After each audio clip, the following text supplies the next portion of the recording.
Ghana be you, them a property. My Ghana, your Ghana, Ghana. My Ghana, your Ghana, Ghana. Then I force sing along if you don't stop it.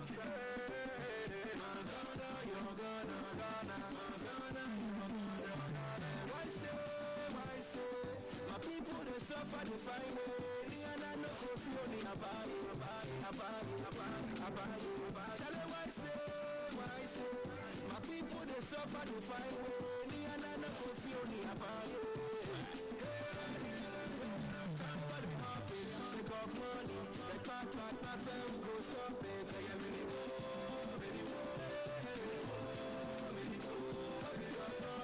the extortion, the running, the bribery, the corruption. They get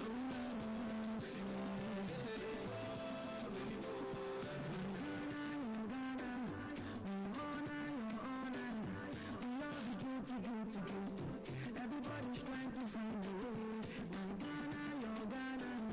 My honor, your honor. We are the guilty. Everybody's trying to find a way. Look for the Gomabali.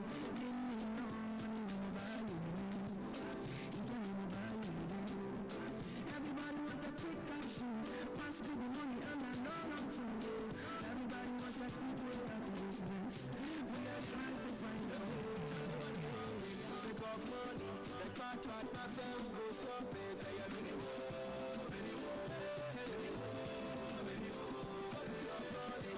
extortion, the running, the bribery, the corruption. They are many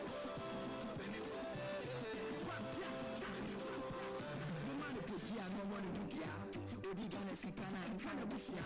Ghana leaders, they show Allah, they show Nakupon, African power. Also for the prophecy in Jenedana. We have been clear some for an hour. A precipice train Esther and Sawada. Or the Nayakijis do challenge Sawada. Dr. Swatman stay babies for cash. Just bribing innocence. Delta force and security is a crash. And I don't robbing citizens for land. Decide what oil will go to point 96. Next 50 years the best in your Ghana body. Let's find the day before we lose the say. Somebody happy, take off money. The car my friends go stop it. They get many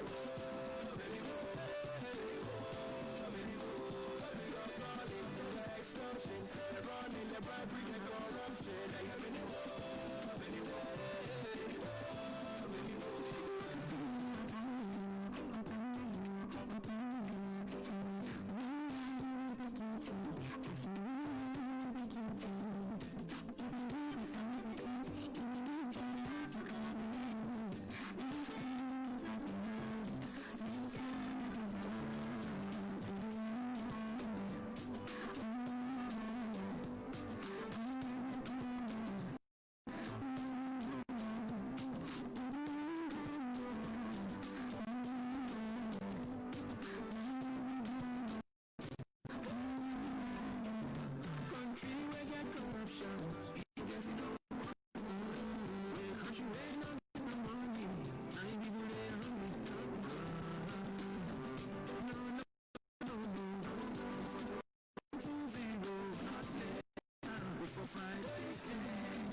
Ghana, be you, them a property.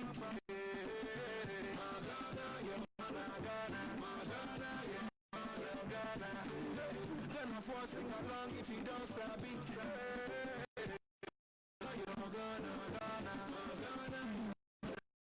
Why say? My people they suffer the fine way. Me and I no Kofi only about. Tell them why say? My people me and I no Kofi only about. Take off money, they pack, we go.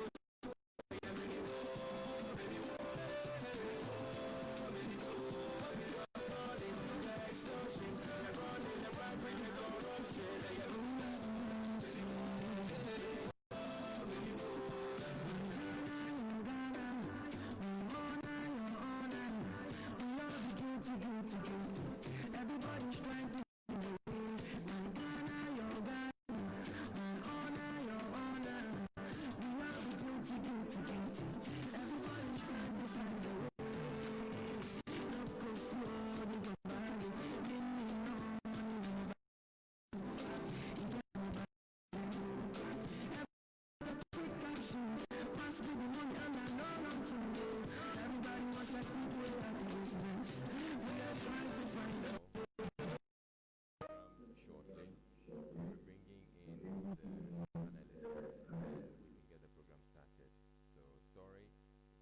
started at 10 a.m. We're some minutes late, but we're going to be starting shortly. Thank you very much.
Yes, you may take your seats.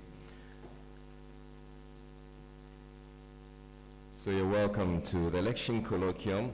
It's put together by Star Ghana and the Kofi Annan International Peacekeeping Training Center. My name is Israel, and I'll be moderating this morning's event. A few house rules. We're in the COVID era, and so as you would see, everybody is in their mask, and you'd have to keep your mask on all through the period.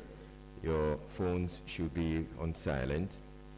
Now, the room is quite sparse, but it is because we are also joined we're having a virtual event. So there are lots of people who are also watching online, and it's streaming on the Star Ghana Facebook page and on other platforms.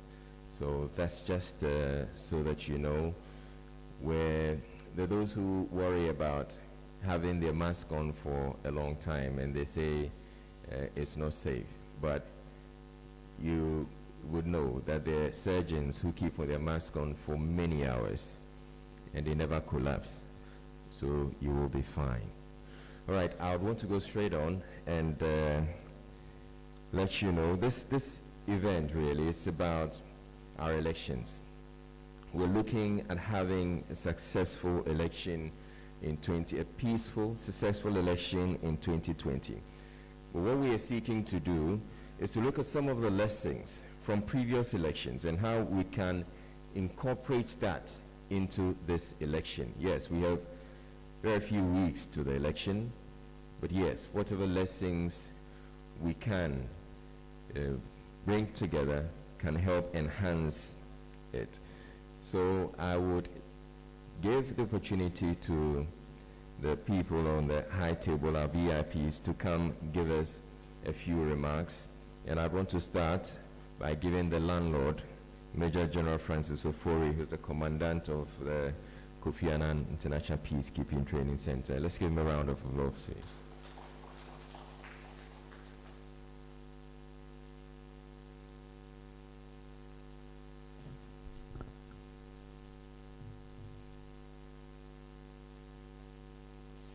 First of all, good morning to you all, and kindly permit me, as the first speaker, to go through the entire protocol so others can make reference to mine. The political counselor of the British High Commission to Ghana, Dr. Joseph Whittle, also representing the UK High Commissioner, Excellencies representatives of ECOWAS, Superintendent IEC representing the Inspector General of Police, Reverend Dr. Ernest Edujemfi, the Chairman of the National Peace Council, the Executive Director, Star Ghana Foundation, Mr. Amidou Ibrahim Tanko, our guest speaker, and Executive Director of Center for Democratic Development, Professor Kwesi Prempeh, our distinguished panelists, and here let me recognize Mr. Emmanuel Bombandi, the mediation team of the United Nations, Nana Kobjazo Bakatei, a Queen Mother, and also Executive Director of Global Action for Women's Development. We also have Mr. George Amu, Executive Secretary of the National Peace Council. Our distinguished moderator, Israeli, a very familiar face on TV or in the media.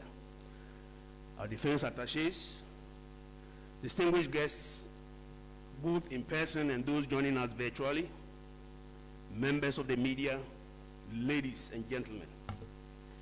I am delighted to welcome you all to this all-important election colloquium. After decades of experimentation with varying political forms, Ghana returned to multi-party democracy in 1992. Since then, regime changes and broader accessions to the political center have been fairly orderly and peaceful, taking place in accordance with democratic principles. Under the 1992 Constitution, Ghana has witnessed a commendable political stability and a discernible shift towards functional liberal democracy. There has been an outcome of multiple uninterrupted transfers of power.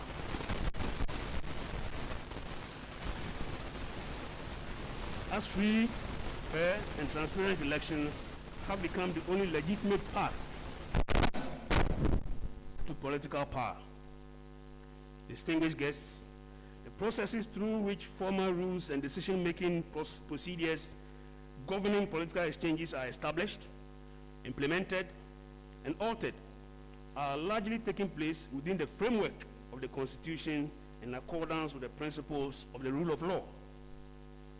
Complementing these are broad-based institutions that include a vibrant and diverse media and a multiplicity of civil society groups that have been critical in furthering political and administrative accountability. It is not surprising, therefore, that Ghana is touted as a bastion of democracy in Africa. This notwithstanding, elections in Ghana continue to be characterized by some degree of local violence, perpetrated allegedly and mostly by political vigilante groups. There are also growing concerns that the vulnerability that vigilantism creates might be exploited by violent extremists who may be seeking to gain a foothold in West Africa, and especially in coastal states, including Ghana. Ladies and gentlemen, to curtail this lurking menace, the security agencies are working to keep the borders safe, besides the activation of the Election Security Task Force to maintain security before, during, and after the elections of 2020. A lot has been said in the public discourse of vigilantism, and it's our hope that adherence to the laws and the roadmap to deal with it will provide further impetus for peaceful elections this year.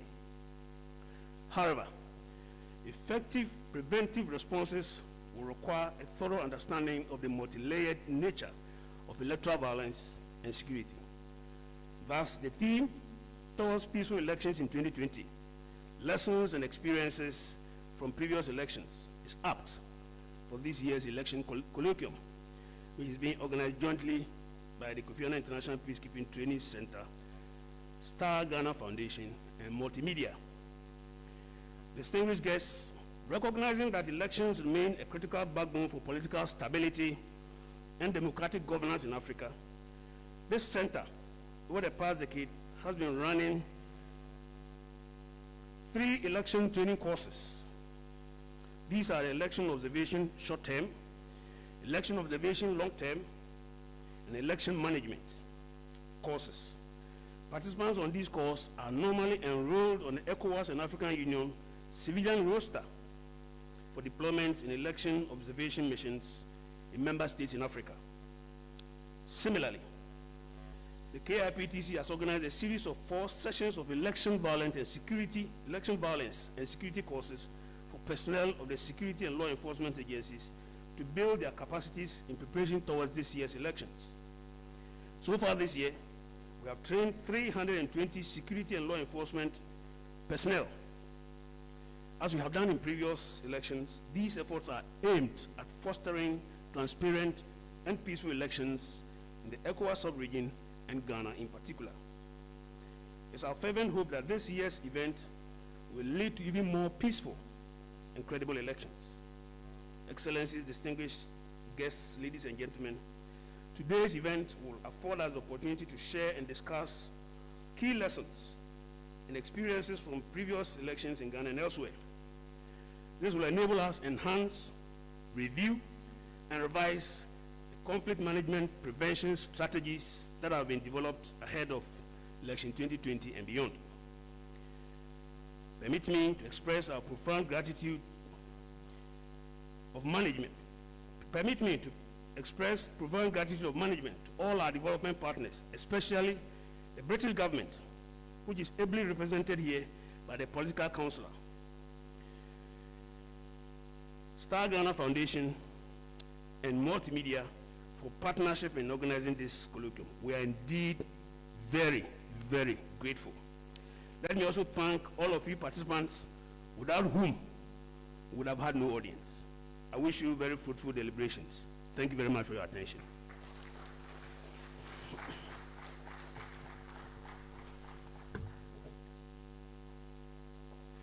Thank you very much. I'd also want to invite to the podium the representative of the British High Commissioner, Dr. Joseph Whittle.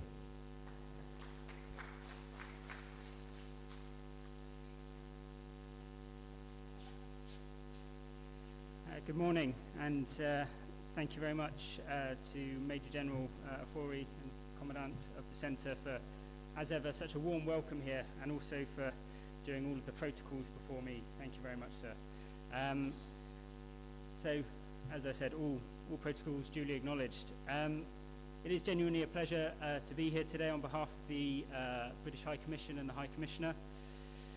Before starting, this is the first event that the High Commission has participated in since last Thursday, so I just would like to, before starting, place on record my condolences following the passing of His Excellency, former President Rawlings.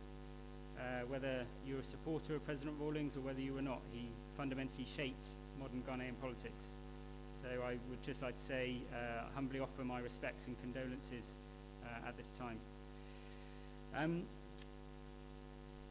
I really appreciate the invitation to speak today.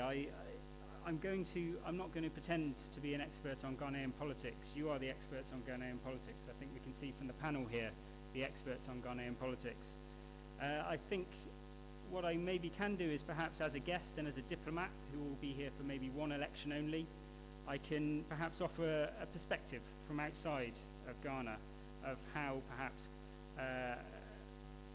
Ghanaian elections are viewed from the outside. So as the Major General stated, since returning to democracy in 1992, there's been 7 successful elections, and they've resulted in generally peaceful transitions of power. Even in where there was a dispute or have been disputes in constituencies or in 2012, the rule of law has always prevailed. As a friend of Ghana and a partner of Ghana, the UK has since 1992 been very proud to work in partnership with organisations, some of whom are represented today, on elections projects. Our aim is always to support peaceful and credible elections that reinforce transparency, accountability and inclusion. Over the past 8 years, the UK's provided over £10.2 million to support state and non-state institutions.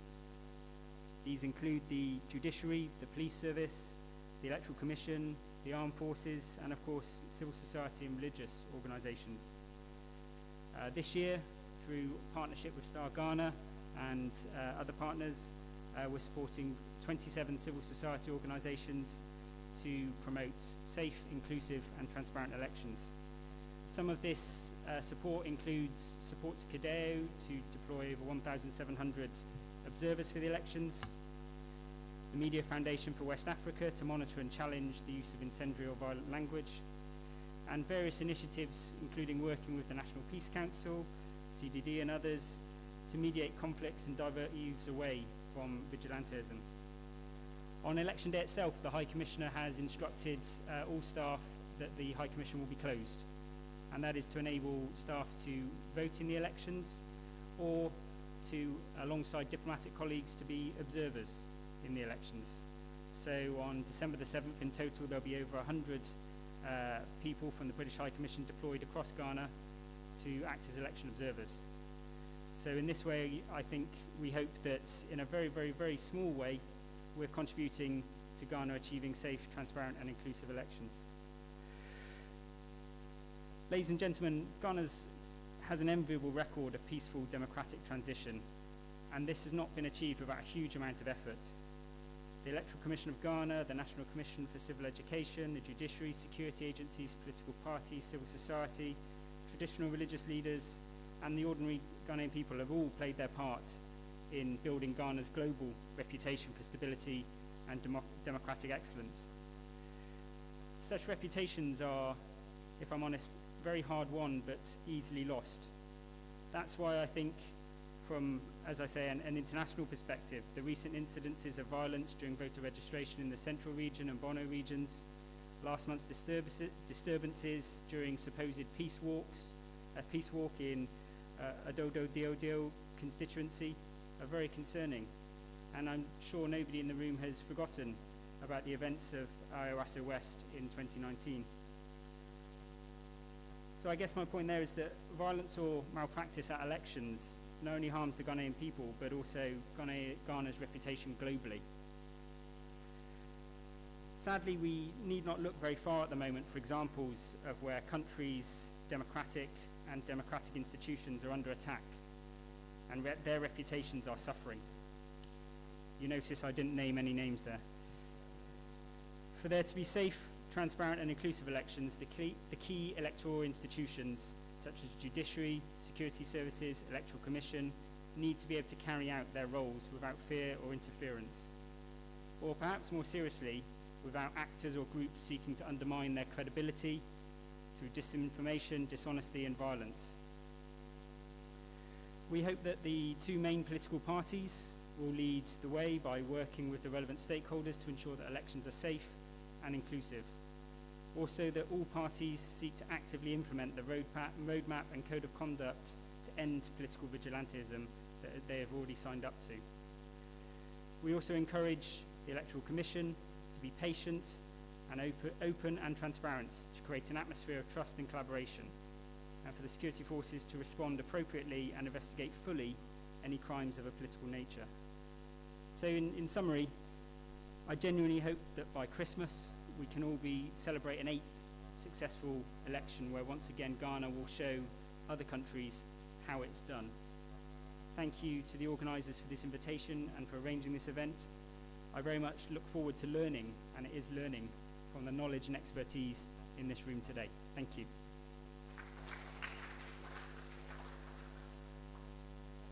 Thank you very much, Dr. Joseph Whittle.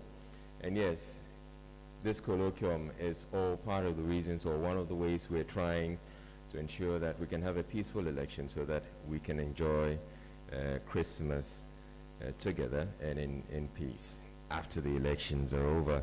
I'd also want to invite at this point Mr. Amidu Ibrahim Tanko. He is the Executive Director of the Star Ghana Foundation, to give us his opening remarks.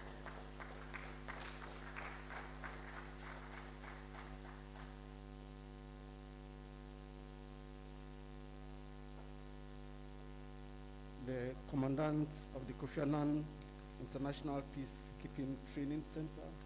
I'll stand on the protocols that you indicated at the beginning of your presentation and to continue with mine. I also want to welcome participants, both those in the room with us here and those joining us virtually, to this very important conversation. For us at the Star Ghana Foundation, it is a pleasure and a privilege to work with the Kofi Annan International Peacekeeping Training Center and other stakeholders to contribute to credible, peaceful, and inclusive elections. This is something that we at Star Ghana have been doing since the 2012 elections, and over the period with support from DFID, then and now the Foreign Commonwealth and Development Office of the UK government, the European Union, and the NIDA. Star Ghana has supported almost 80 projects to a tune of approximately $6 million since 2012 towards supporting citizens' actions to achieve credible, peaceful, inclusive, and transparent elections. We see the 2020 elections almost as a continuation of what we have done in Ghana since 1992. That's in the midst of what's happening in this sub-region. Our elections have largely been peaceful, credible, and transparent. But we do know that in the run-up to 2020 elections, a number of events, incidents have occurred that have heightened concerns around the challenges to peaceful elections in 2020, including some incidents that occurred during the Ayawaso Wogon by-election, the registration exercise, and others. So which means that in terms of the work that we do towards the 2020 elections, a bit more focus needs to be put around the issues of conflict prevention, conflict management. And for the 2020 elections, Star Ghana Foundation, with support from the Foreign Commonwealth and Development Office, Foreign Commonwealth Development Office of the UK government, and the European Union is supporting 28 organizations across the length and breadth of the country to work around transparency and credibility of the whole electoral process. But we also need to say that with the events that have happened, the majority of the projects that we're supporting currently are around peace and conflict prevention. We have 10 of the CSOs that we are supporting working directly on peace and conflict prevention across the length and breadth of the country. The foundation has been engaging with the Council of Zongo Chiefs and Imams because we do know that the Zongos, sometimes, well, we could talk, indicate them as hotspots.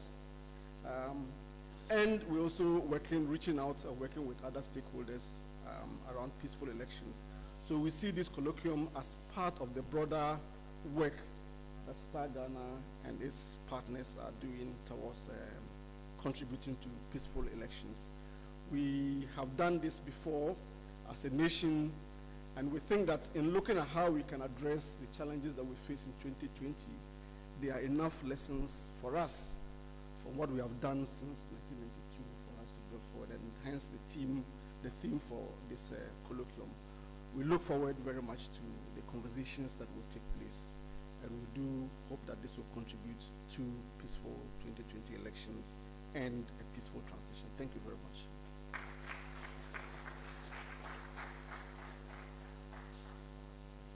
So we'll have the final opening remarks coming from Reverend Dr. Enesedu Jemfi, Chairman of the National Peace Council. A round of applause to him, please. And indeed, these are just the initial conversations. We'll get into the panel session and we'll become a lot more interactive. Thank you very much, moderator. I would like to stand on the existing protocols that have already been established this morning. First, I want to say I'm very happy to be part of today's election colloquium as we examine the topic towards peaceful election in 2020, lessons and experiences from previous elections. Distinguished ladies and gentlemen, Ghana has had 7 successful elections since the inception of the Fourth Republic. It is no surprise, therefore, for Ghana to be rated by the Global Peace Index consistently as one of the most peaceful countries in Africa. However, tensions, violence, and sometimes destruction of property and life have unfortunately characterized competition for political office every 4 years in this country.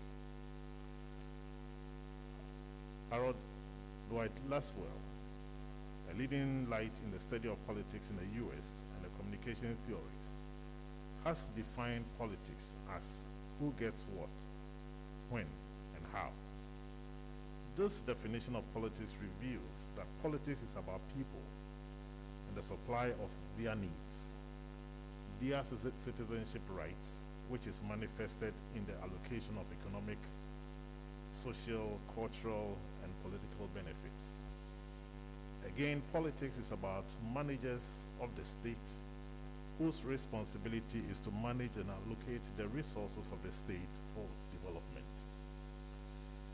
Politics is about choices in the direction, the weight, and utilization of the resources of the state on the part of those who manage the state. From the above rendition, politics, and to a large extent political parties, are vehicles through which policies and programs of who gets what, when and how are sold to the people. Politics, therefore, should not lead to serious misunderstanding which has the potential of destroying the resources of the state, particularly the people. Ladies and gentlemen, election-related conflicts in Ethiopia, Kenya, Zimbabwe, Cote d'Ivoire, DR Congo, among others, in the past has brought untold hardship to the ordinary citizenry, especially the vulnerable, women and children of these countries. It is with mixed feelings to note that in recent times, elections in Africa have been marred by violence and needless death. For example, in Guinea, in Mali, and in Cote d'Ivoire. The success stories of thriving democracies in the continent cannot be told without mentioning our dear nation, Ghana. It is in the light of the above that I am particularly happy that the National Peace Council, backed by key partners including the government, the UN, the AU, ECOWAS, WANEP, KAIPTC, UNDP, and others are determined to ensure that Ghana wins again in this year's election. The fiercely contested election of 2008, 2012, and 2016 in Ghana nearly erased the gains made over the 23 years. The 2012 election saw the introduction of biometric voter identification system for the first time.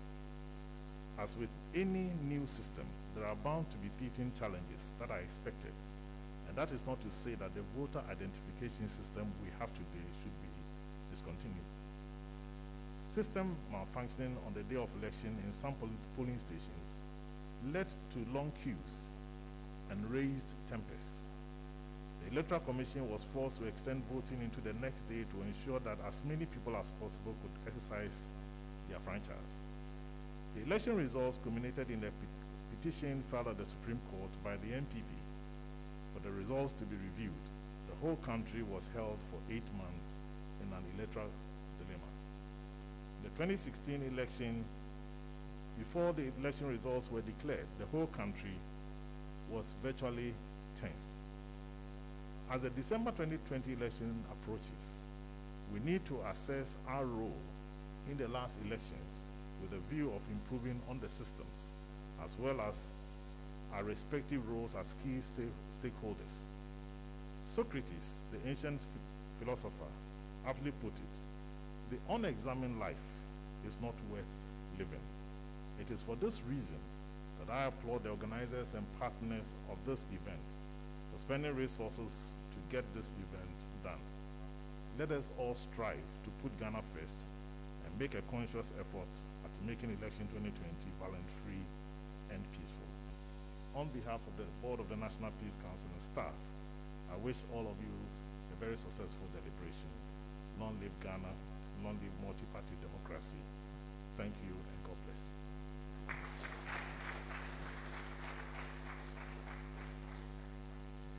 Thank you very much. So that's the very last of our welcoming remarks and introductory statements. So for the next part of the program, we're going to have the panel discussion. And so at this point, I'm going to kindly and respectfully ask those on the high table who are not part of the panel discussion to take their seats in the front row. And then I would want to invite those who will be taking part. Let's give them a round of applause indeed as they. And then those of you who are going to be part of the panel, you can make your way up to the high table. Whilst we do that, I'm going to invite Professor H. Kwesi Prempeh, the Executive Director of the Center for Democratic Governance, CDD Ghana. And he would come and set the tone for this conversation.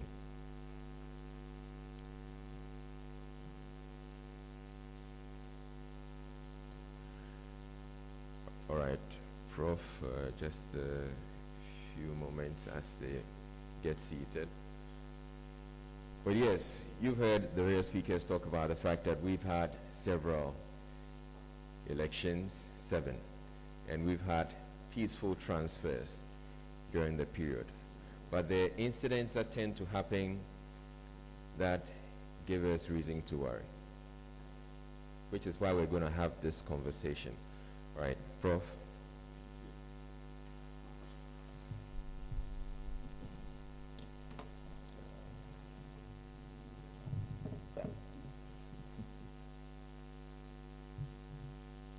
Good morning, and Major General Ofori, Commandant of the Kofi Annan International Peacekeeping Training Center. All other protocols as established by the Major General observed. Thank you for inviting me to participate in this colloquium and to set the tone, as it were, for the more substantive conversation that we will be having, and for which purpose this gallery of experts in election, peace, and security matters has been assembled. My task is a much easier one of basically painting the context for this year's election with respect to peace and security, and essentially in what ways this might have changed from the last elections.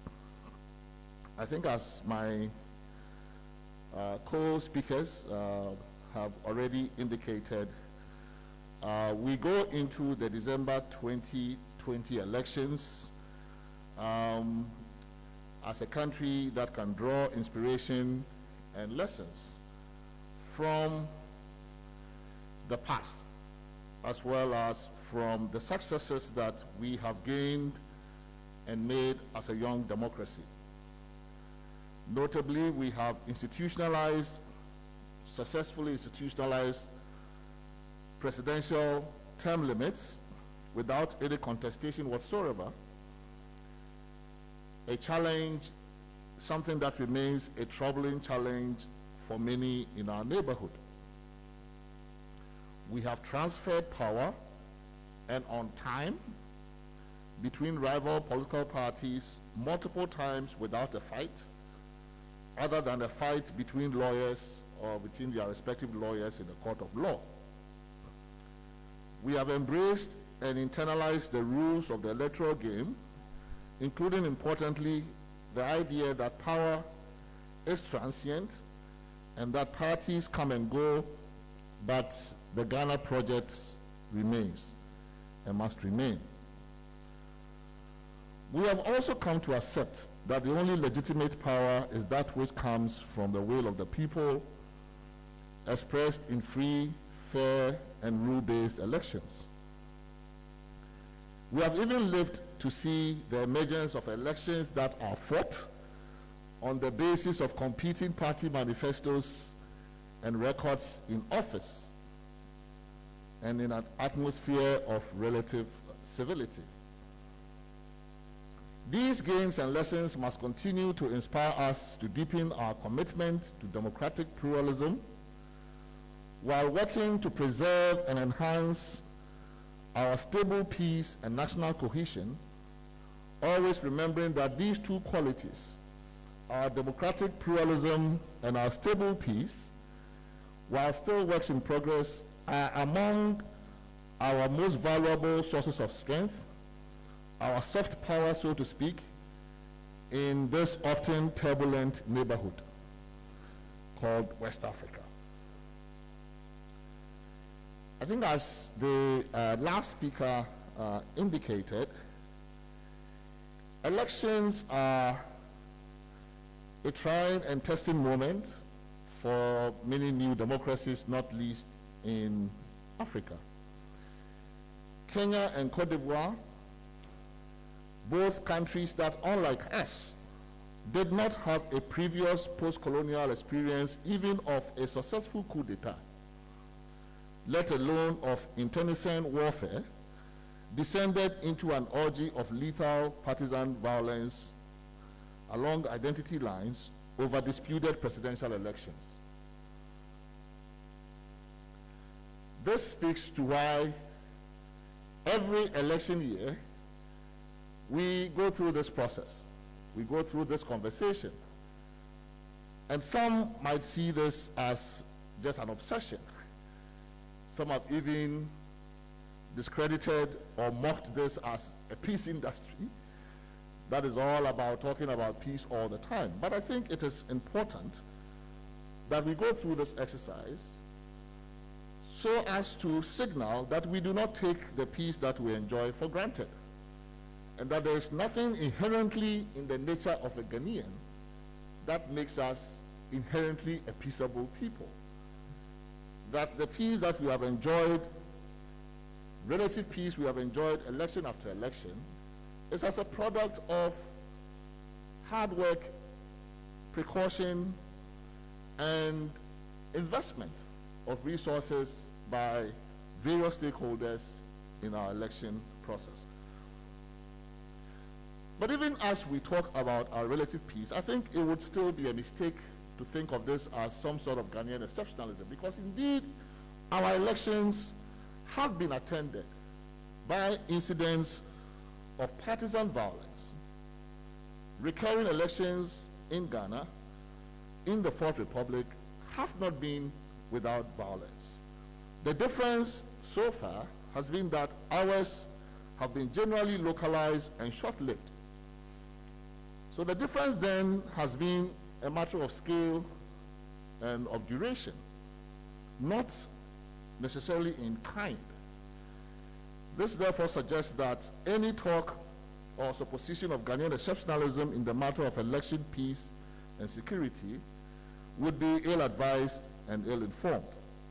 And that is why I think we must commend the Star Ghana, Kofi Annan Training Institute, civil society, and the Ghana Peace Council and other stakeholders who continue election after election to set their sights on the issue of election peace and security, and who continue to work to ensure in advance that measures are put in place to avert a crisis. It is normally, these things are done, in my view, not because one necessarily fears that this would happen, but it is mainly out of the abundance of caution. And that is as it should be. Now, we have gotten used to having our quadrennial elections in the Fourth Republic, but in many respects, every election is different for its own reasons. And this year's is no exception. The December 2020 elections would be historic for one very important and obvious reason.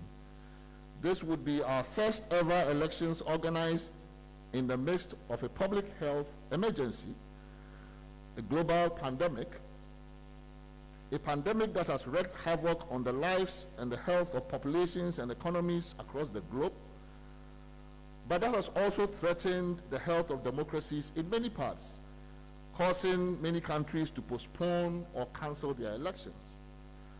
We are fortunate to be holding our elections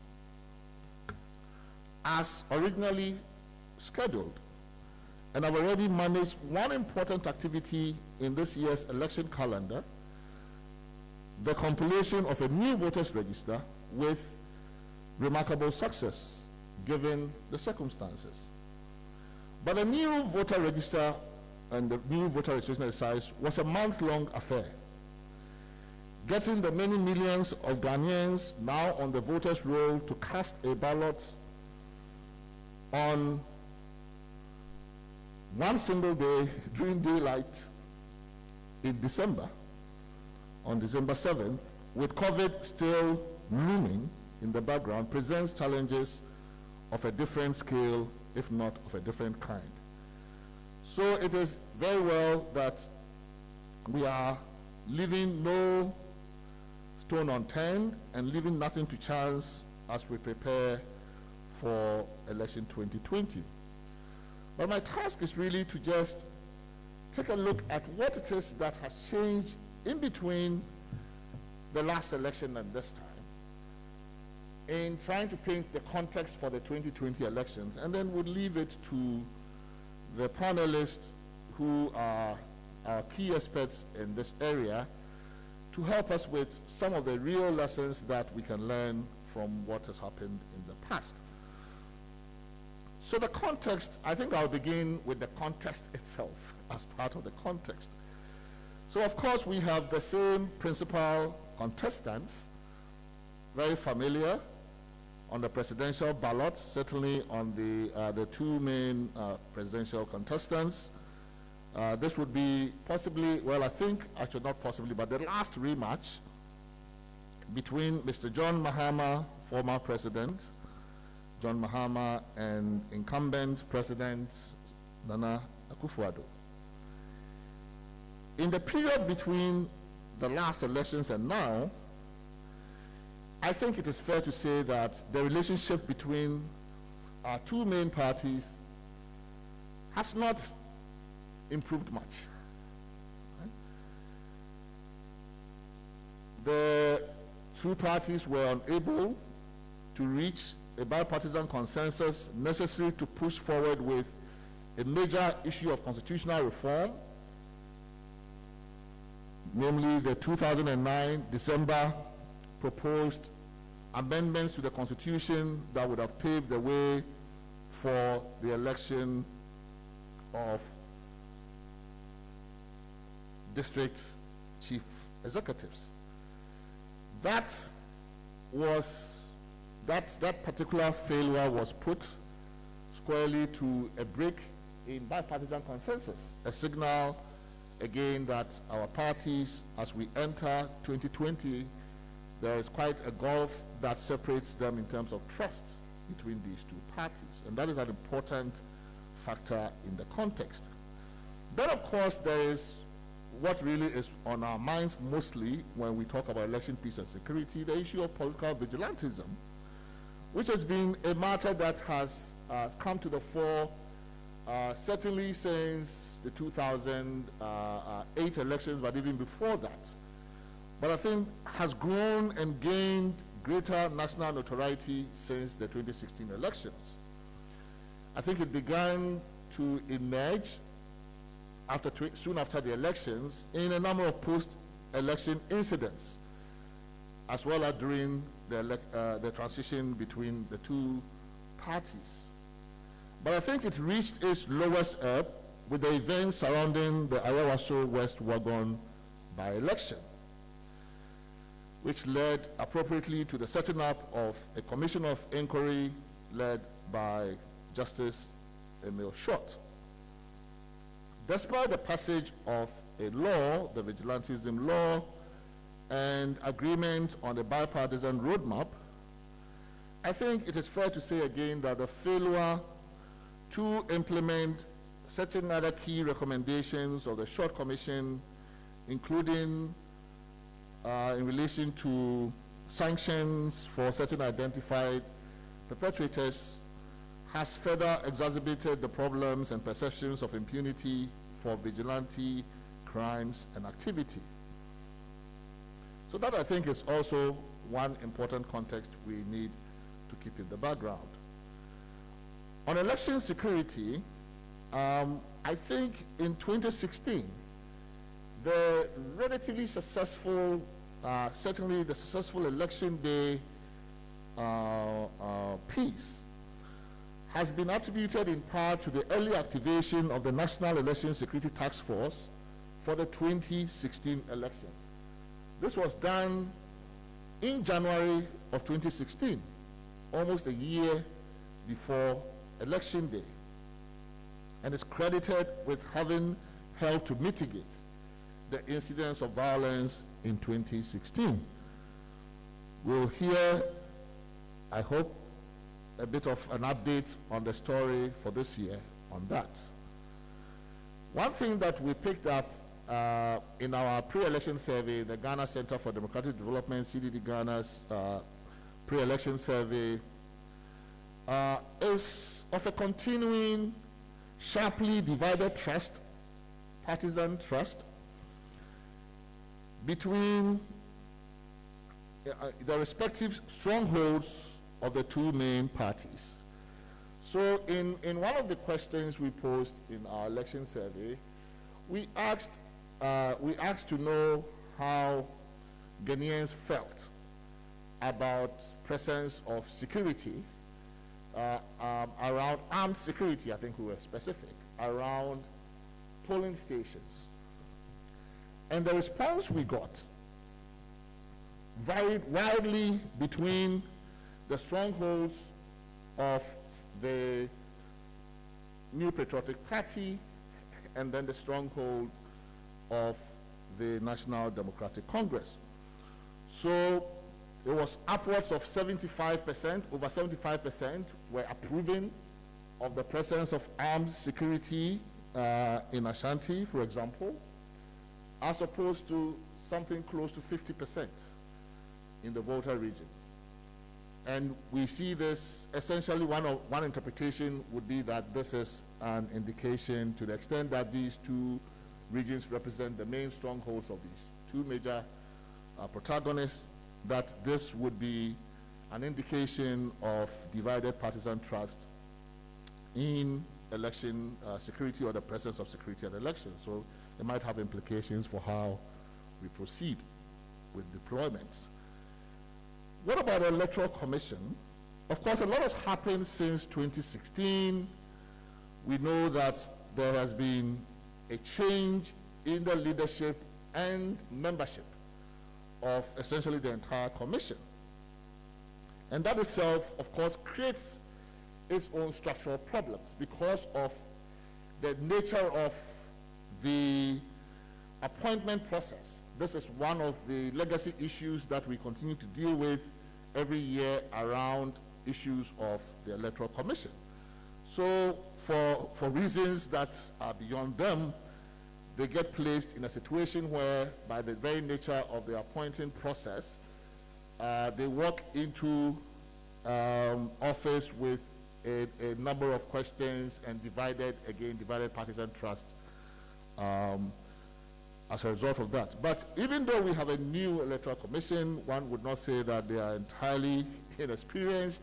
Among the new executive commissioners is one who was previously an election bureaucrat, others who had worked through civil society, including the chair, on election issues. So, and even if they were inexperienced, which they were not, I think the learning curve for the commission has been quite steep since the appointment. A number of very, very important and sometimes highly controversial measures have been taken, decisions have been taken. We've seen a change in the IT vendor of the Electoral Commission. We've seen the rollout and installation of a new biometric registration system, technology, and most controversially, we've seen the Electoral Commission has undertaken, since its recomposition, a nationwide fresh national voter registration exercise, and has done so under COVID conditions. When we ask questions about trust in the EC or in the competence of the EC during our pre-election survey, one of the interesting finds was how highly the Electoral Commission is rated when it came to perceptions of competence. And we believe that this has a lot to do from the big boost that the Commission got in its ability to manage the highly controversial voter registration exercise amidst COVID conditions, with very little incident on that one. So, but as indicated initially, elections are still different. It's not voter registration. Voter registration was over a prolonged period. Election is a one-day event with a lot of post-election pressure to announce and manage the announcement of results, which in 2016 was one of the problem areas in terms of the rollout of the results, the management of the results from the Electoral Commission. But as I say, the Electoral Commission goes into 2020 with sharply divided partisan trust in the Commission, with the EC seen by the leading opposition party, the NDC, as doing the bidding of the ruling NPP. Unfortunately, also over the years, I think IPAC's strength and credibility has waned a bit. At some point, it was celebrated, even in academic literature on elections internationally, as one of Ghana's most important innovations and contributions to election peace and management. And there is still work to be done there to restore IPAC to that kind of a place that it once occupied. An attempt by the EC to constitute an EPAC, perhaps to make up for some of the deficiencies, growing weaknesses in IPAC, the EPAC being the Eminent Persons Advisory Committee, also did not seem to have taken off well. And I think there is also some growing perception, not least in civil society, that the EC may also have grown a little bit more insular and not as welcoming as previously. So this is an important contextual factor that I think we have to take into account going into 2020. What about the judiciary? In the lead up to 2020 elections, in fact, almost very close to election day, the Supreme Court was called upon to settle a number of critical cases that, I believe, helped to clarify the rules for election day management and for the management of the polling itself, including things like publicity of the pink sheets at the close of election at each polling station. I think an important contribution of the 2016 elections to how election results are announced at the local area.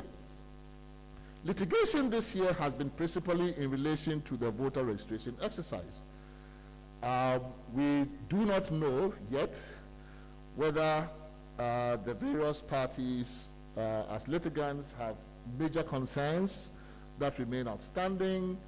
The issues that were litigated had to do with birth certificates and the like, but we don't know yet if that the absence of litigation means that all other complaints relating to the credibility of the voters register, for example, have been put to rest.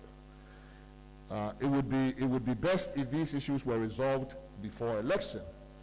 There were problems revealed or problems that emerged at the exhibition stage of the registration. Again, it would be good to know if all of those complaints have been resolved to the satisfaction of all of the parties. But at this point, we can only observe that we are walking into the elections with no outstanding litigation that is on. But sometimes the absence of litigation does not necessarily bespeak the presence of peace or of harmony. So the only question on the judiciary side that we need to ask of us is the court's own readiness to resolve any election-related disputes expeditiously, because in these matters, of course, time is of the essence. The National Peace Council, of course, has seen a change in leadership during this period, almost just a month or so to the elections. We've seen a leadership transition. What on the positive side, of course, is that there's essential continuity in the administration, in the personnel. The new chair was, of course, a member of the old, and so we have seen essential continuity at the substantive level. What is unclear is whether that late reconstitution of the Peace Council enables it to essentially, at least its new leadership, to become sufficiently acquainted with all the major stakeholders and to win their trust going forward. I think Tanko has mentioned some of the work that CSOs, including with support from Star Ghana, have been doing. We at CDD have rolled out our usual election year program. We are still in the last stages of completing training for CODEO observers. We have done a lot of other activities across the country and should be ready to roll out observation work on election day. With respect to the media, I think a lot has changed since 2016, especially with social media. And while we still have issues with traditional media and their role in messaging and the muscular tone of the conversation, our friends at Media Foundation have been monitoring this, the use of abusive language by traditional media. A number of things have changed.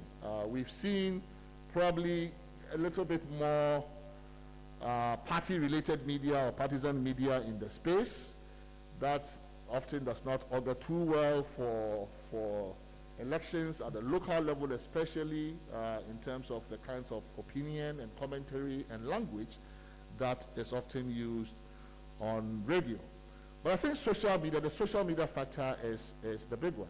It's really, there's a lot of activity on social media along on party issues. There is a good bit of disinformation that comes along with that, but of course social media raises major issues about how to tame the excesses and how to tame the monster, and it's not very clear that going forward we really have a good sense of how to do it and how to do it consistently with democratic principles and values.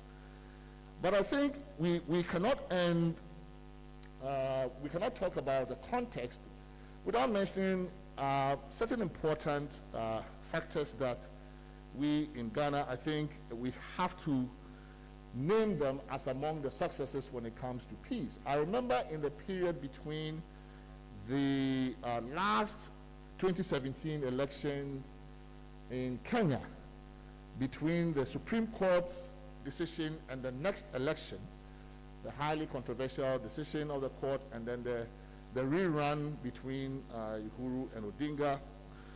I was part of a group put together by the African Jurist Forum that went to Kenya to have conversations with various parties.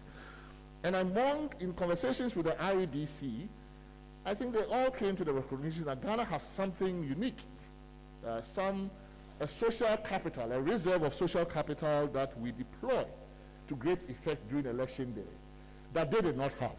And that for them, everything is, not only is the politics binary, but all disputes are binary because they end up in court. And in court, you can only win or lose.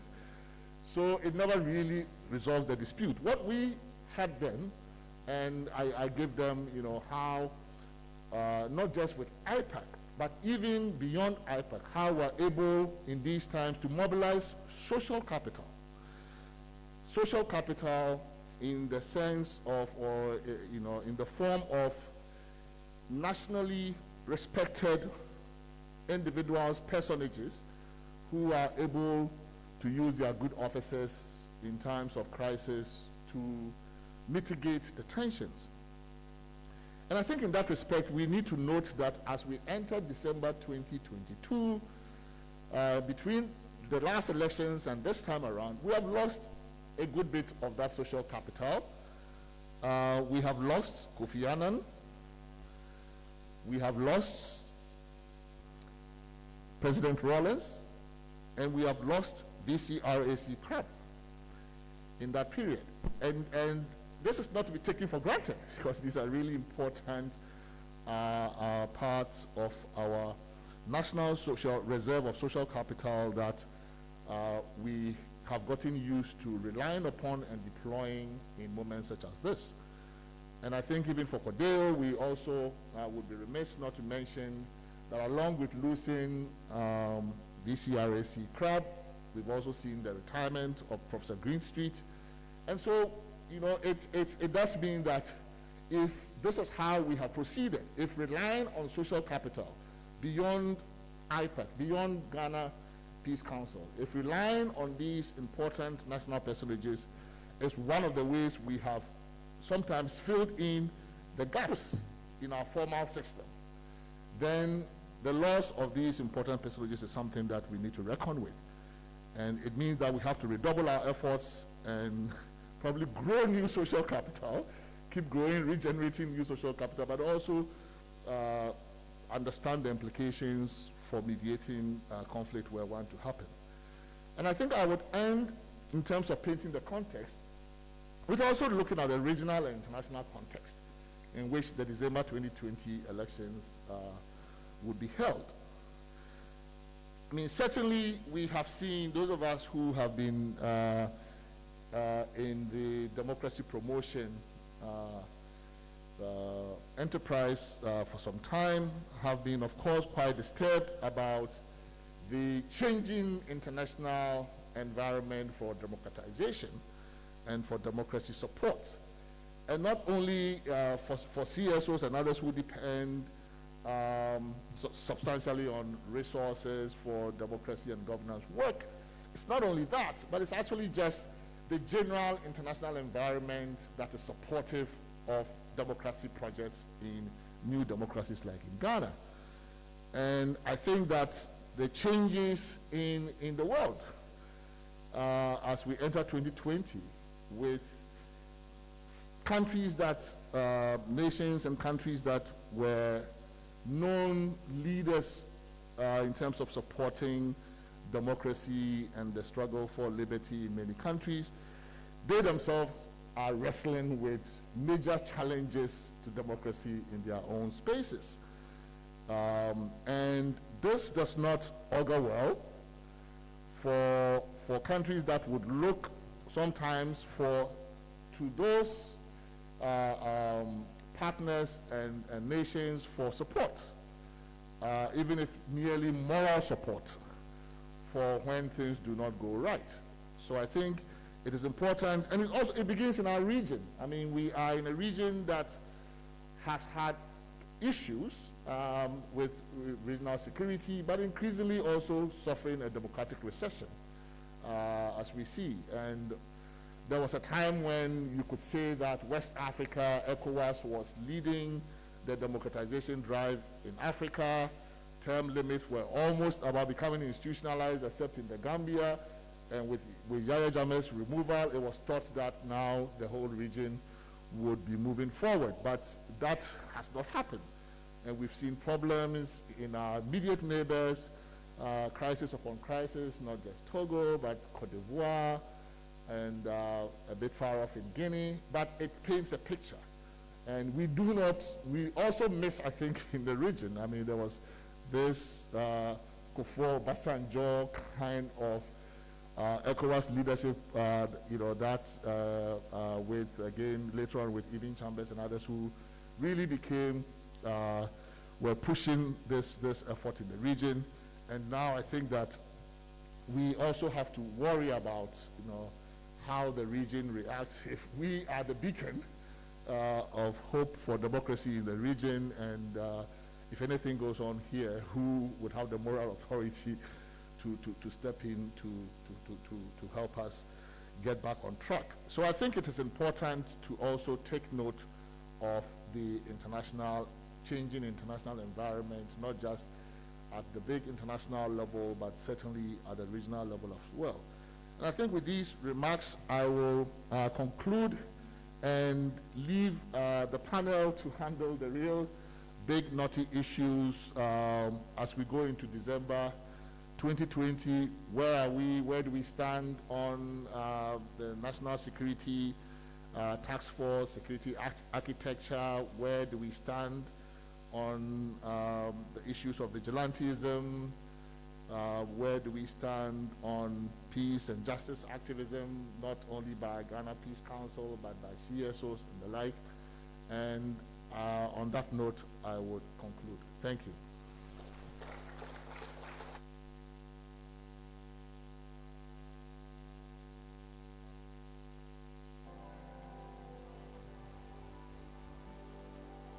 All right, thank you very much, Professor H.K.C. Prempeh.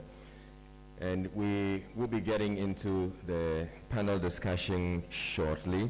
And I'd like to introduce those who are going to be on the panel. Mr. Emmanuel Bombande is with the UN mediation team. He's here. A round of applause for him, please. Nana Kujiajo Bakatai II, a Queen Mother and Executive Director of Global Action for Women's Empowerment, is also here with us. Mr. George Amu is the Executive Secretary of the National Peace Council. And then Superintendent Henry Enim Mensah, he's representing the IGP here. There are a few people who have joined us who I'd want to acknowledge. We have Chief Utumba Alhaji Muhammad Bunyamin Brahma. He is with the Council of Zongo Chiefs. And then we have Abubakar Mohammed Mazouk, who is with the Office of the National Chief Imam. Colonel Lorraine in Ndlovu is from the South African High Commission.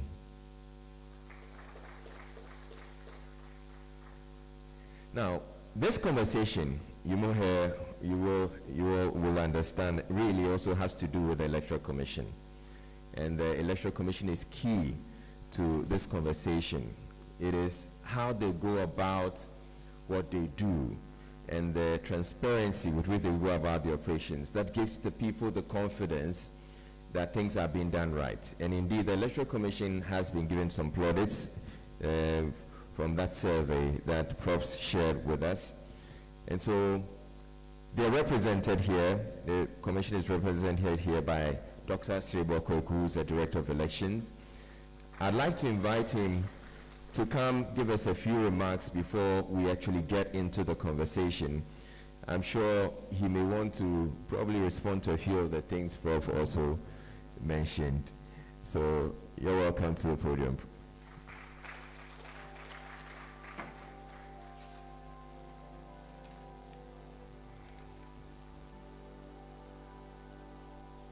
Good morning, my honorable members on the high table, my brother, the commandant,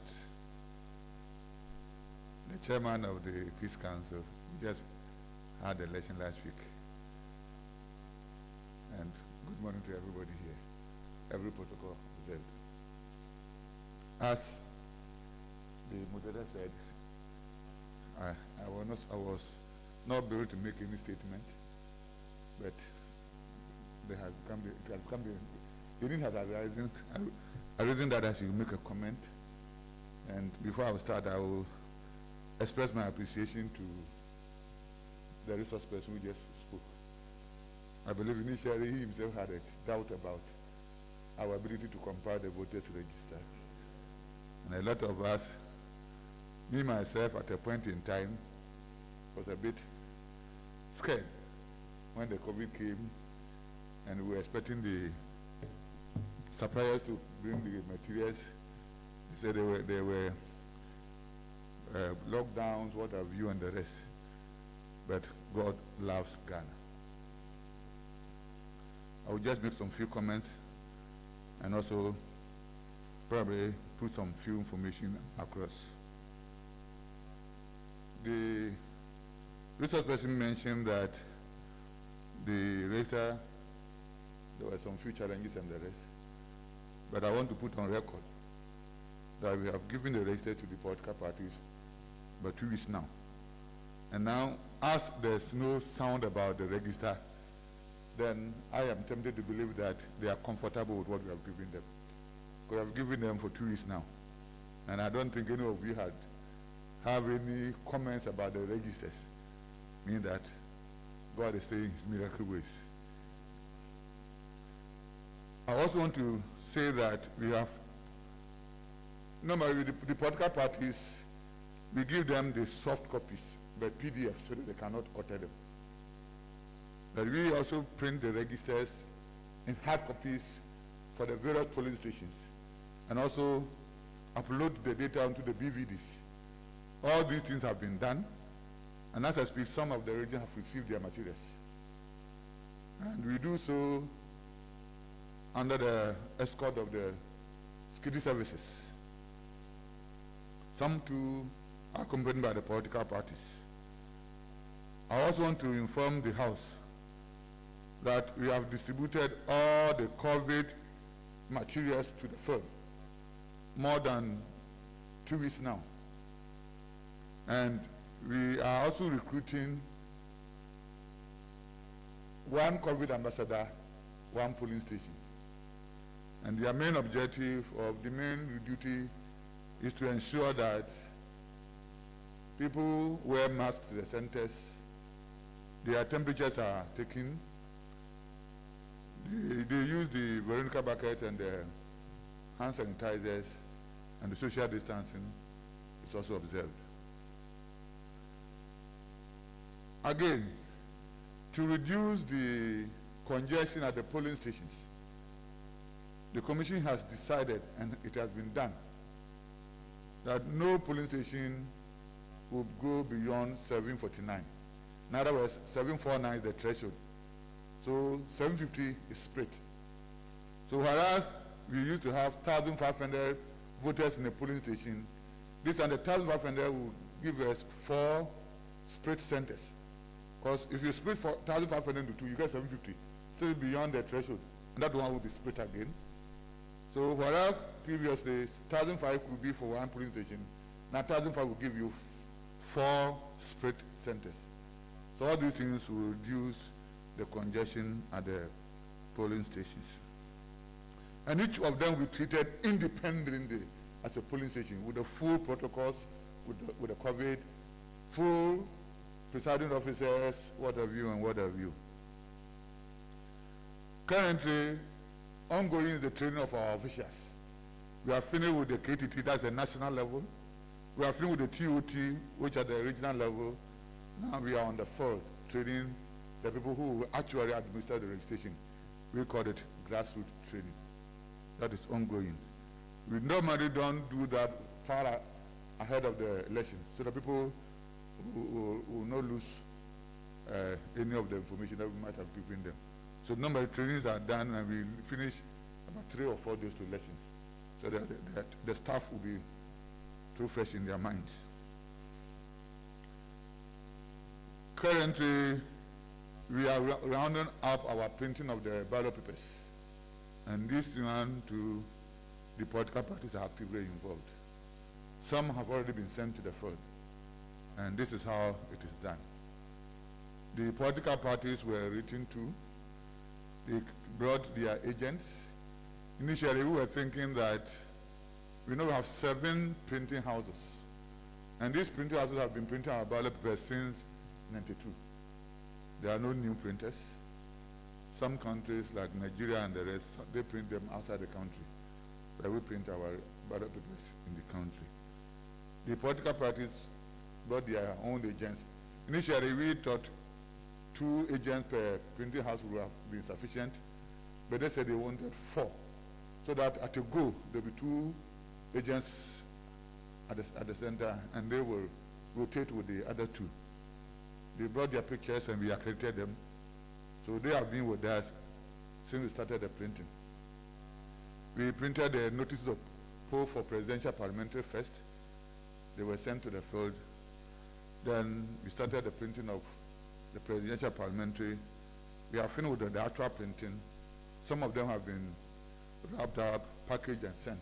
Others we are just at the concluding part of the packaging.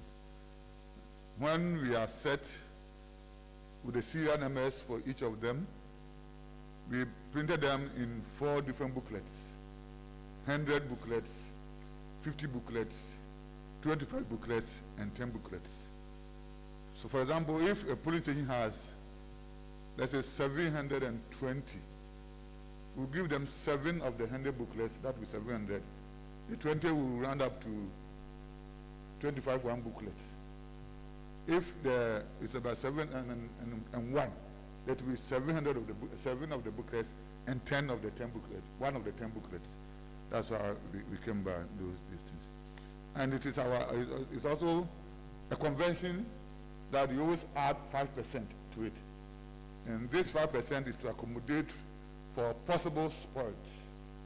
That by law, I may make a choice, then before I put in the ballot box, I have a change of mind. It is allowed that I can send it to the presiding officer for a new ballot paper. You rule across the one I used spoiled, meaning that it has not gone into the ballot box, then that is done. In distribution, the political parties are giving the serial numbers of all the ballot papers that were printed. We put them in bags. As we put our seals on, the political parties will also put their seals on. At least I know NDCM people will do that. Then when we put them in our trucks, we use padlock to lock them. NDCM people also put their padlocks on them. The security, the police will escort us the materials to the regions. The political parties follow by also escorting. When we go to the regions, we give the details of the serial numbers to our regional directors and the team. The political parties will also transfer the data to their regional executives. When it's time for them to go to the regions, the same procedure. Our regional data will submit the details plus the document, ballot papers and the rest to the district electoral officer, and the parties will also transfer their data onto their constituency executives. When it's time, at dawn of the election, we do the packaging so that way we know that for this particular polling station, this is the serial number range that will go to that polling station. We record them, the political parties will record them. Around 6:30, when the election is yet to start, we have what we call statement of the poll. That we normally call the pink sheet. It will indicate the number of people who are on the register to vote, the number of ballot papers that have been assigned to that polling station, and the serial number range of the ballot paper. All these things are recorded before you can start giving out the ballot papers. When we finish, we will do the counting. How many of the materials, ballot papers were detached from the booklet? How many were classified as spoiled? All these things are done in the presence of the agents before we do open the box and do the counting. When doing the counting, most cases it's the public who do the counting for us. We raise it and they will be doing the counting 1, 2 like in the chorus form. When we finish, we record the results there and then. Parties who have issues about them will call for recount. They are done. If nobody calls for recount, we sign and give them copies, including the agents and whoever matter, including the media. So all these things are the transparency aspect of the elections. And I am of no doubt that this year's election, I've said it, I want to say it again, will be the best, not among the best in the country. You can take me by my word. Again, it is the intention of this electoral commission that before we go to sleep on the 8th of December, we will have declared the results. So we are putting in place every mechanism and planning so that we will not sleep on the 8th of December without knowing who the president-elect is. We will beat the Americans to it. So this is what I want to share with you. And election is stakeholder engagement. No matter what the electoral commission will do, we need everybody to play his or her part. We need the security persons. We need the media to give fair coverage. We need the voters to go and vote once and also allow other people to also vote. When we talk of free and fair election, free means every stakeholder is given the opportunity to play his or her role without any inhibitions. And fair means that every stakeholder also play the game by the rules. So don't stop anybody from performing his or her legitimate function, freeness of an election. And play the game according to the rules, fairness of an election. And God on our side, we believe, will give you the best election. Well, thank you very much, and God bless you.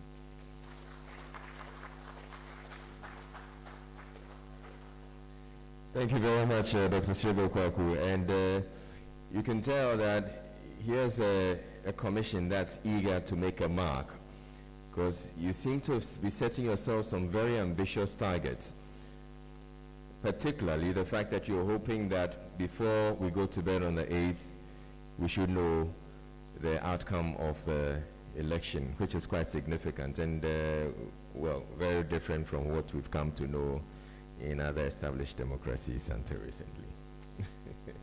All right, so let's get into the conversation now. And from all that Dr. Sirbo Kwaku has said, and from what the speakers have said, our elections have been the result of improvements over the years. So each time we go into an election, there are issues that come up that we seek to address, and this makes our election, the next election, even better. And I'm sure that the lessons that we've learned from the 2016 election, that the EC is incorporating into this election to make sure that it comes off or it becomes one of the best ever we've had. Then we also have the challenge of COVID, having to deal with the pandemic, and so it's making the job even more difficult. One of the concerns has been, as we go into the election, has been security issues. These two, we're having this conversation so that hopefully some of the lessons we've learned in the past, we can incorporate it into this election and make it even better.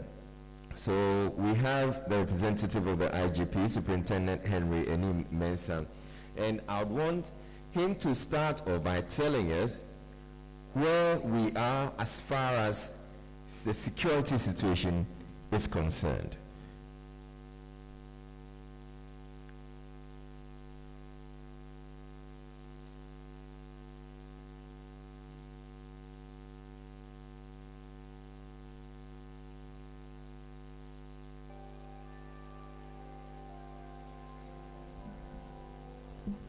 Hello. Thank you very much. Let me apologize on behalf of Dr. Gariba, who couldn't be with us, and as a result had to call me late to come and represent him. As the lead internal security organization and the chair of the National Election Security Task Force, we acknowledge the fact that the stakes are high in terms of security. So a number of pragmatic measures have been put in place towards the forthcoming election, before, during, and after.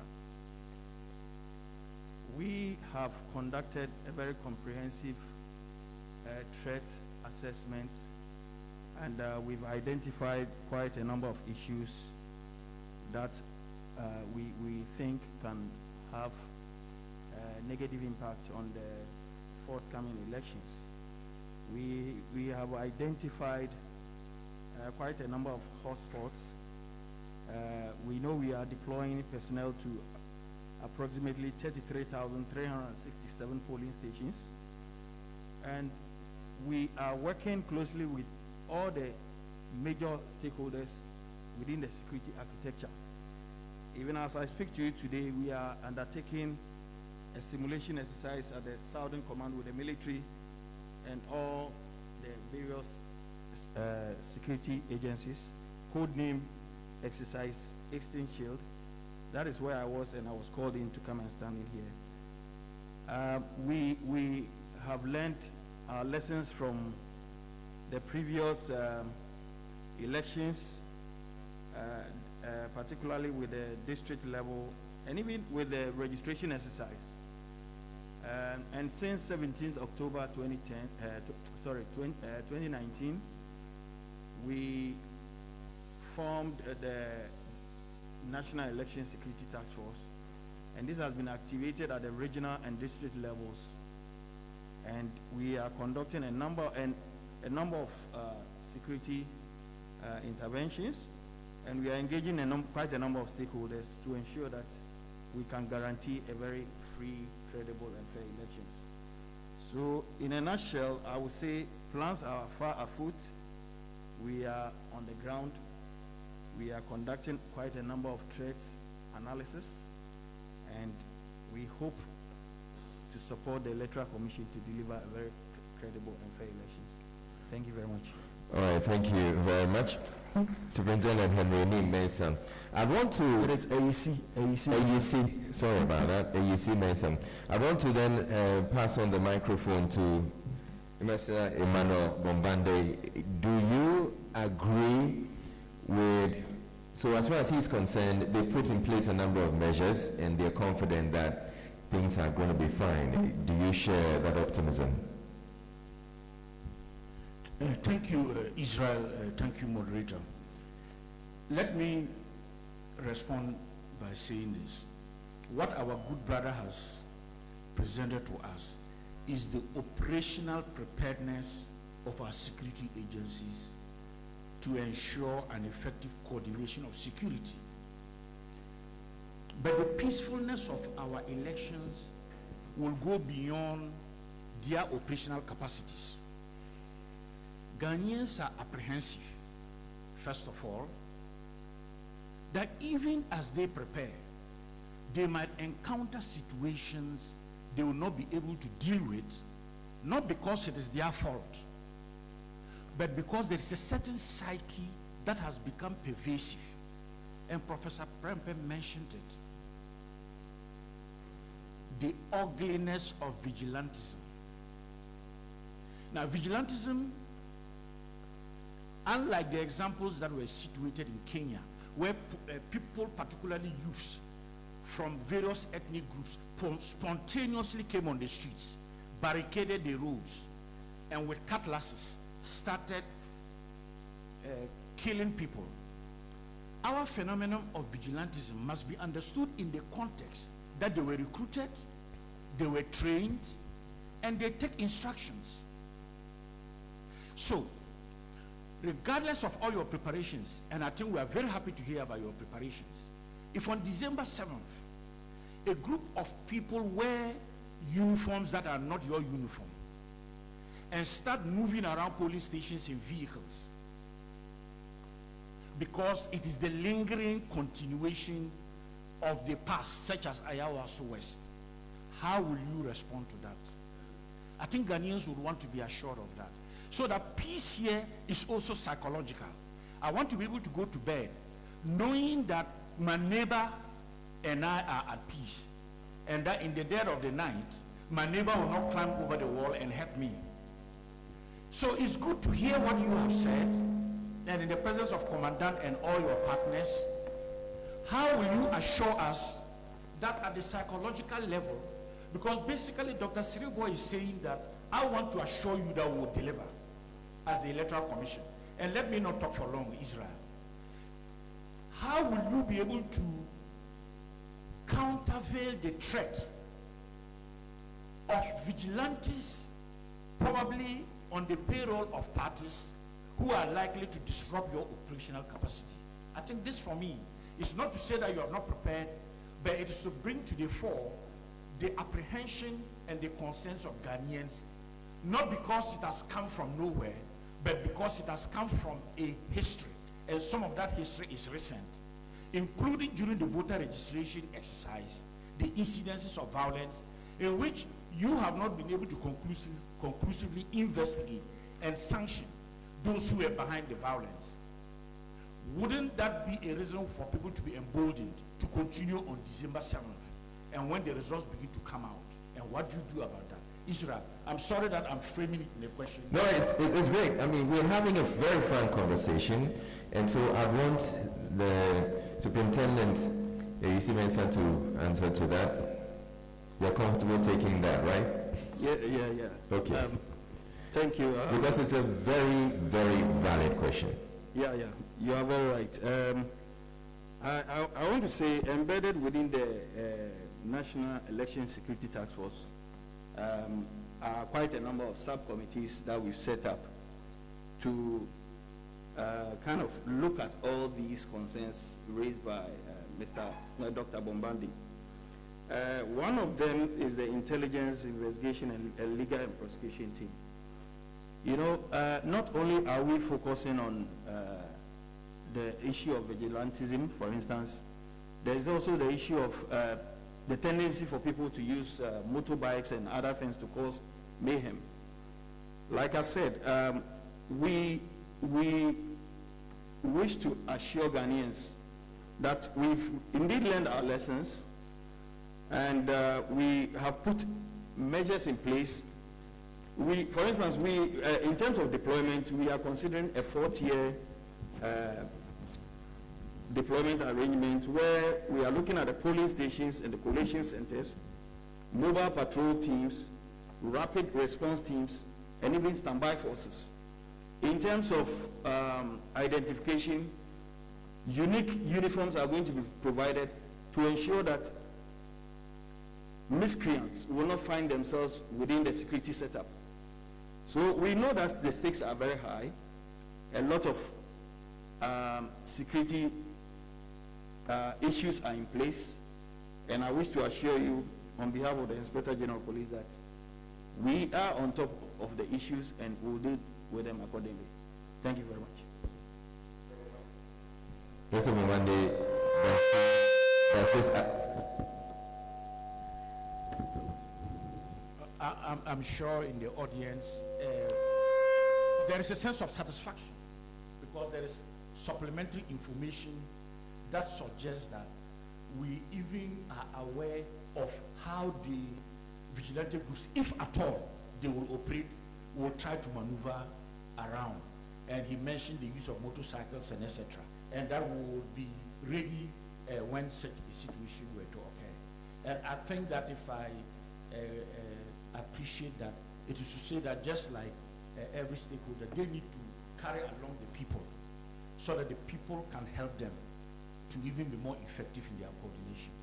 And to that extent, our think tanks and civil society who have done all the research have all the knowledge and will definitely be able to help the police, and we can continue to make the difference as an African country that is a reference of democracy.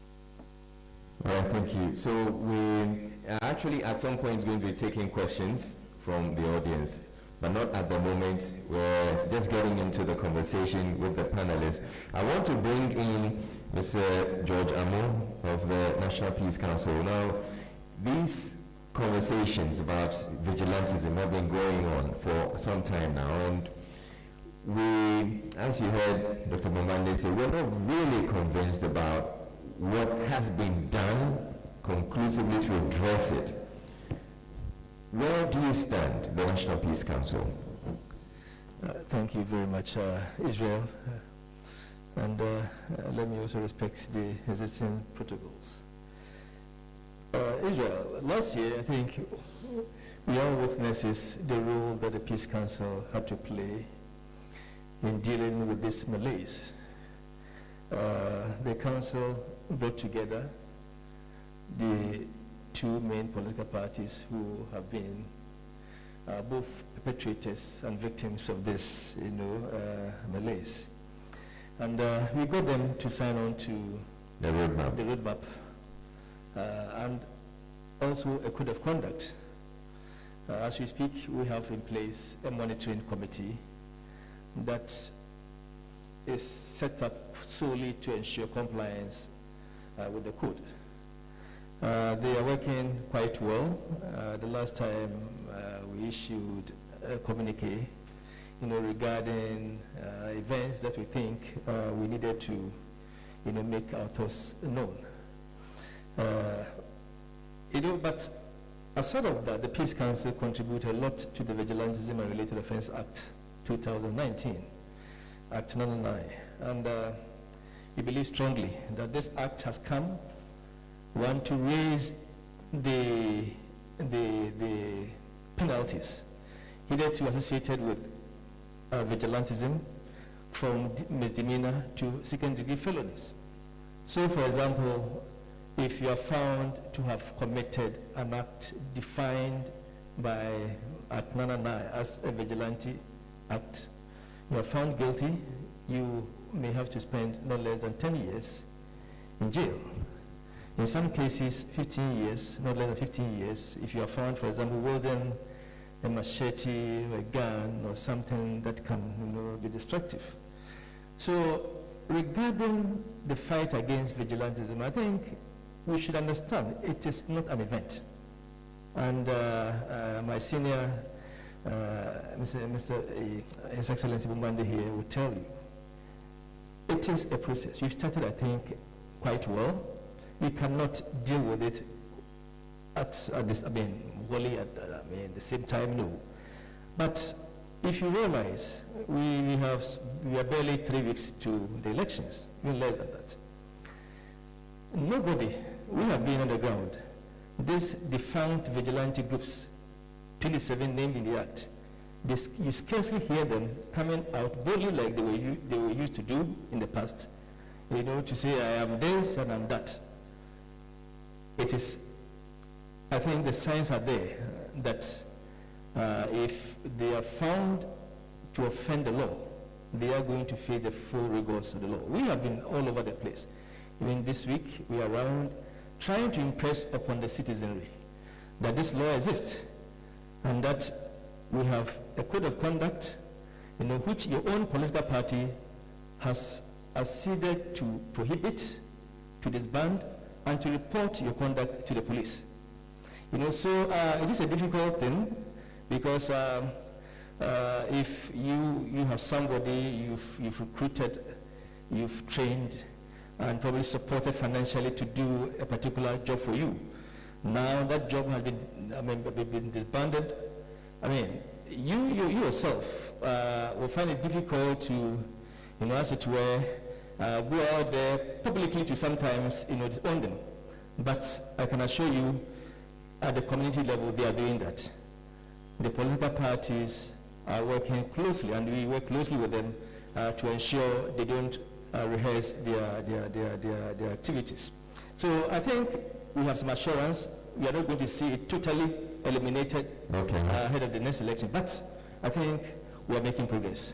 But the question I also want to ask is the law alone enough? Because here in Ghana we've had so many laws, we have so many very effective laws or laws that are on paper, but how effective are they? Because do we implement the law or enforce the laws? All right,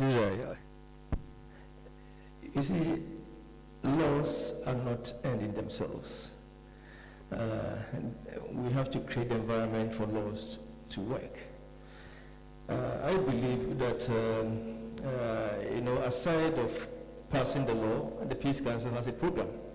The roadmap is a kind of a program, short to long term, that tries to deal with the structural defects that create the environment for this vigilante activity to thrive. So our hope is that from the short to long term, if we're able to implement the activities that we have designed for specific institutions in the country, i.e. the Ghana Education Service, the Commission on Small Arms and Light Weapons, the Police Service, the National Commission for Civic Education, the civil society groups, and media, eventually including yourself. If we're able to ensure that we do our part in implementing the rules, given the roadmap, we are surely going to have, this animal, eliminated. It won't be an event thing. We believe that if we are giving ourselves 3 years, that by which time we are sure we are going to deal, if not totally with the vigilante scare, we would have chopped some quite good, success in dealing with this malaise. So we strongly believe that we are on course. All of us as people should continually, in our small ways, deal with this malaise. We are happy that the churches, the mosques, they've come along with us. We've written to them. Today we are sharing the Vigilante Act with civil society groups and the religious institutions in this country. We are hopeful, the way we are seeing things, that if we are to share the knowledge, with the rank and file, within the political parties, within our churches, within our mosques, within our educational institutions, in our families, we are surely going to deal with this malaise. I'm happy. One thing, Israel, let me probably mention. You see, this prophets who sometimes, prophesy ahead of elections. Outcome of elections. I think religion has been one key resilient factor in the Ghanaian peacefulness. We cannot deny from that. And run up to these elections and previous ones, you see religious groups here and there marching and doing all kinds of, but the issue of the prophet thing must be watched. It has been a menace. I remember the last one, I had to raise issues somewhere, and people didn't take it kindly. But I think that is one thing that all of us might be watching. And if there's a way we can think of containing those prophecies, people act emotionally when they hear from their religious leaders without using the reason in the cap. So that is what I think we should also be looking at as we approach the elections in the next few days. All right. I want to bring in Nana Kujiajo at this point. I want to bring you in your initial comments, remarks to all that has been said so far. Thank you very much for the opportunity given me. I'm going to speak from the perspective of women and socially excluded groups in our community. We know that the issue of vigilantism is becoming problematic as far as running general elections in this country is concerned. And it's of much concern to women, our women, and persons with disability in particular, because their actions negatively affect these people. The pregnant woman is afraid of activities of these vigilantes, and so wouldn't want to go to the polling station to exercise her franchise. What happens to the blind? What happens to the cripple? What about the aged? So for us, it is important that we tackle the issue of vigilantism with all seriousness and practical strategies to prevent their activities altogether in this before, during, and after the 2020 general elections. The previous experience in the local areas has been also that there has always been late arrival of polling materials at the various electoral areas or stations. And this late arrival creates tension, and the tension degenerates into conflict, arguments, and then you are sure not to have the peace that we are all crying for. It can degenerate into other things. And also the issue of using the youth not only as vigilantes, but using them for other negative activities before the general election.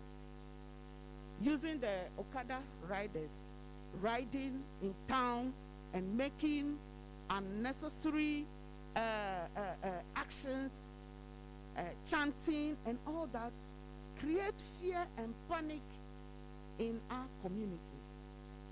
And when that happens, women who form over 50% of Ghana's population are the most affected. The children, if we have been hearing the reports from other countries, what the effects of electoral violence are. And we shouldn't allow Ghana to experience things of that nature, so that the woman can also go in to vote. The previous experience has been that there has been general apathy towards voting, especially in the 2016 general elections. You realize that many people did not come out to vote. It was only with concerted efforts from the civil society organizations who tried to engage some communities, some constituencies with various targeted activities where we recorded higher voter turnout. But in general, we realized that there was voter apathy because politicians have all these years seem to have failed the electorate. Their priority development needs are not being catered for. When they need their vote, they come to solicit for their votes. After that, especially the parliamentary candidates, after that, they switch off their phones. They change their phone numbers. When you call them, currently out of coverage area, it's either switched off or out of coverage area. And you hardly see them coming back to engage with the electorates until the next 10, when it is about time for election, you see them coming back. So generally, the socially excluded groups, rural communities, are really disappointed in our politicians. And the way to go is to bring them back. If there's a national development policy in Ghana where all politicians, irrespective of whichever political party, will no more be driving their manifesto actions, but looking at a national policy and development plan that will run the country. Because one of the speakers said that politics, when you want to define politics, is about what the people want and how you want to deliver the materials or the resources to them. And it's about managing the resources that we have. So if you are given the mandate as a politician to manage the resource and distribute them or disperse them equally, that must be done fairly so that people can have developed interest in participating in general elections and also promote peace before, during, and after the election. That is my take for now. All right. Thank you. I would want to, okay, Dr. Manuel Boma, do you have your hand up? Israel, I want to situate this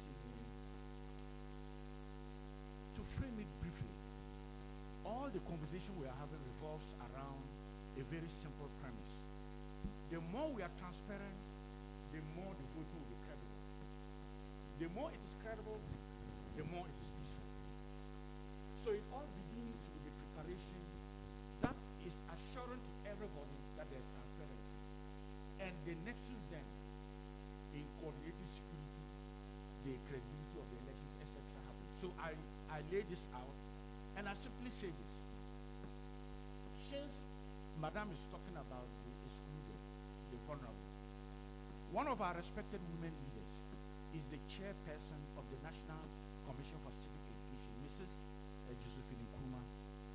She has requested an appeal for the Electoral Commission to make public the 30,000 names they've expunged from the voters register. I'm bringing this for a very simple reason.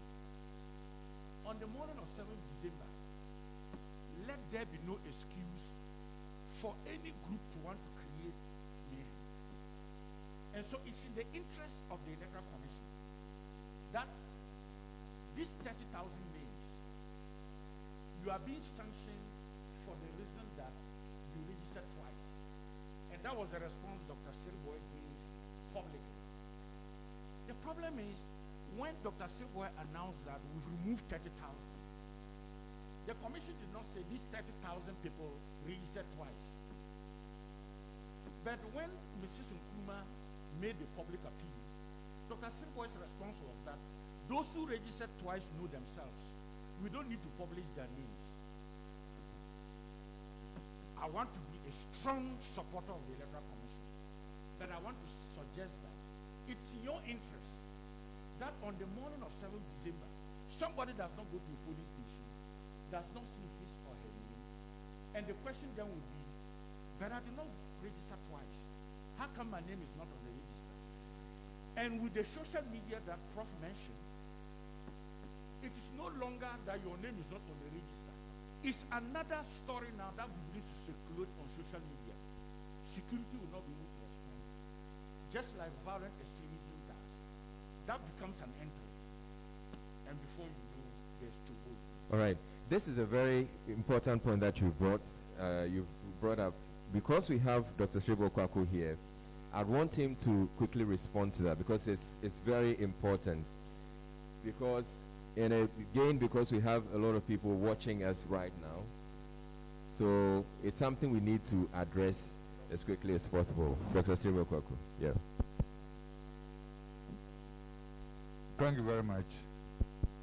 I just want to put across that this is not the first time that we are compiling multiple lists and exceptions list. And I don't agree with my brother that it was when Mrs. Nkrumah said before we came out with the explanation. I know it was Dr. Bosman who was on one of the radio stations that explained that we have 14,000 people on the multiple list and around 15,000 on the 14,000 on the exceptions list and 16,000 on the multiple list. What it just means is that for you to go on the exceptions list, it means that either somebody challenged that you are no more in existence. So those who died after registration are on the exceptions list. And I believe that people will not come to the center to vote. Again, some people too were challenged in the course of registration on the grounds that they were not 18, they were not Ghanaians, or they were not residents of the place where they were registered. And those who were not given the ID cards, they went through the adjudication process where they appeared before the District Registration Review Committee members. And this Registration Review Committee is made up of the District Electoral Officer of the Electoral Commission, who is a member secretary, the District Police Commander of that particular district, District Director of Education, one rep of the traditional rulers, and a member each of the various political parties. They adjudicated on these challenges. You should bear in mind that if you are challenged, you are not giving your ID card. So the committee came out with their judgment that these people are not qualified. Those who were qualified, their ID cards were reinstated to them. So the 14,000 people are either they are diseased or they were challenged, and the challenge were upheld by the committee. You should also bear in mind that the law says that if you have any issue with the verdict of the committee, you appeal to the Chief Registration Review Officer, who's a High Court judge appointed by the Chief Justice to handle those things. And to the best of my knowledge, I think about 500 and something people have been reversed by the Chief Registration. So immediately the decision is reversed, your ID card is given you. So all those on the exceptions list, with the exception of the disease, they don't have even ID card to go to the center to go and vote. Then you have those on the multiple list. And those on the multiple list are those who have registered more than once. And I know some of them are even already behind bars. Some are being prosecuted, some are going to court. So, and anybody who has registered more than one knows that he has more than one card. So they know themselves. And as I said, this is not the first time. Since we started the biometric, we always compile the multiple list and exception list. And these lists were exhibited during the exhibition time. They were exhibited during the exhibition time. So, and there too, those who were able to go there to challenge their name in this exceptions list and the multiple list, they to the district chief, district registration review officer who were magistrates, who sat on them, and they also adjudicated and give their judgment. So these are the processes, and this is what is known by law. So we don't need to publish before I know that I was challenged, I tried it, and unsuccessfully I couldn't overturn it. So they know themselves. Okay, so I think the bit about those who have been challenged or who have gone through an adjudication process, they would know. Is that the possibility that some people will find themselves, having registered twice through no fault of theirs, and so may not be aware and may show up only to get to realize that my name is not on the... That's why I said that during the exhibition time, we exhibited the multi-police. So some of them successfully went through the process, appeared before the district magistrate, and the decisions were overturned. So those who appeared before the review officer, who were the magistrate, and we were able to convince the magistrate, were overturned. And some, too, I said, they are behind bars. Others are also being prosecuted. It will interest you to know that we were at the office. Some 4 of them organized themselves, submitted their ID cards, that they are foreigners, but they were misled. So these are the cards, we should move them. Those people have been removed, and we have put them on the substance. So anybody who's involved knows himself or herself. Maybe if you say the public will know, that's why we exhibit the multiple lists. And on the day of voting too, the main register will be there, the multiple list will be there, and the exceptions list will be there. So when you go there, you check, assuming you don't know, you check the main register, you are not there, you go to the multiple list. And in the multiple list, it indicates the various places that you registered. With the type of clothing you were wearing, you would have fingerprint and the pictures. So there and then, if you assume you don't know, over there you will know. But you should also, what I always say that what we should rather do is to help educate Ghanaians. There are some people who are professional registrants. The previous one, we compared it 6 times. There are some people who registered 6 times. The minute they hear the registration, they are there. The minute they hear the registration, they are there. And the system is that we don't remove you, but we quarantine you. So you cannot vote, but your name is in the data set. So you are inactive, or yes, inactive, that's the word I will use. But you are in the system. So you try to register again, you will be added. You try to register again, you will be added. So we should rather be more focused on educating people that even if your card is missing, go through the process for replacement, but don't go and register again. That's what I would say. All right, thank you very much for your intervention. We're going to be taking a few comments. We'll be coming to the floor in a bit. But I would also want to come to you, Superintendent Henry Ayisi Mensah. We're talking about lessons that have been learned. Are there any lessons that you say we learned from 2016 or from Ayawaso West or from previous elections that we're looking at correcting, or we have done something in particular that we're using to correct or address it going into the 2020 election? Thank you, Israel. You know, the expectation of every Ghanaian is that not only Ghanaians but the world at large is to see to a very peaceful election, especially considering Ghana as a beacon of democracy within the sub-Saharan African region. Why should people just go to the polls expressing their choice of a leader and people have to lose their lives? Some lives have to be maimed and all that. We think this is an aberration that we don't need to experience as a country. Of course, we've learned lessons from some of the elections that we've held since 2016. Ayawaso West Ogun comes into play. And even the district level elections, places like Banda, Hinkro, Nkrankwanta, Ejura, Seche, Udumase, Sankore, and all those places. We realized there were some kind of lapses, security lapses, in terms of the proactive nature of responding to issues as they emerge. I want to reiterate what I said, that we've conducted quite a very comprehensive threat assessment, and we put measures in place to ensure that we never experience some of these things. We are working closely with not only with the other security agencies, but major stakeholders within civil society.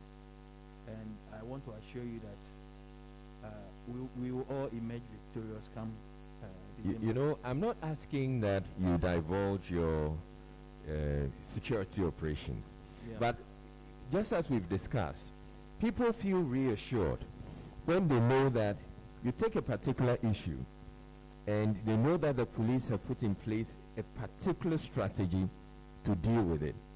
Can you give us a few, or maybe even one?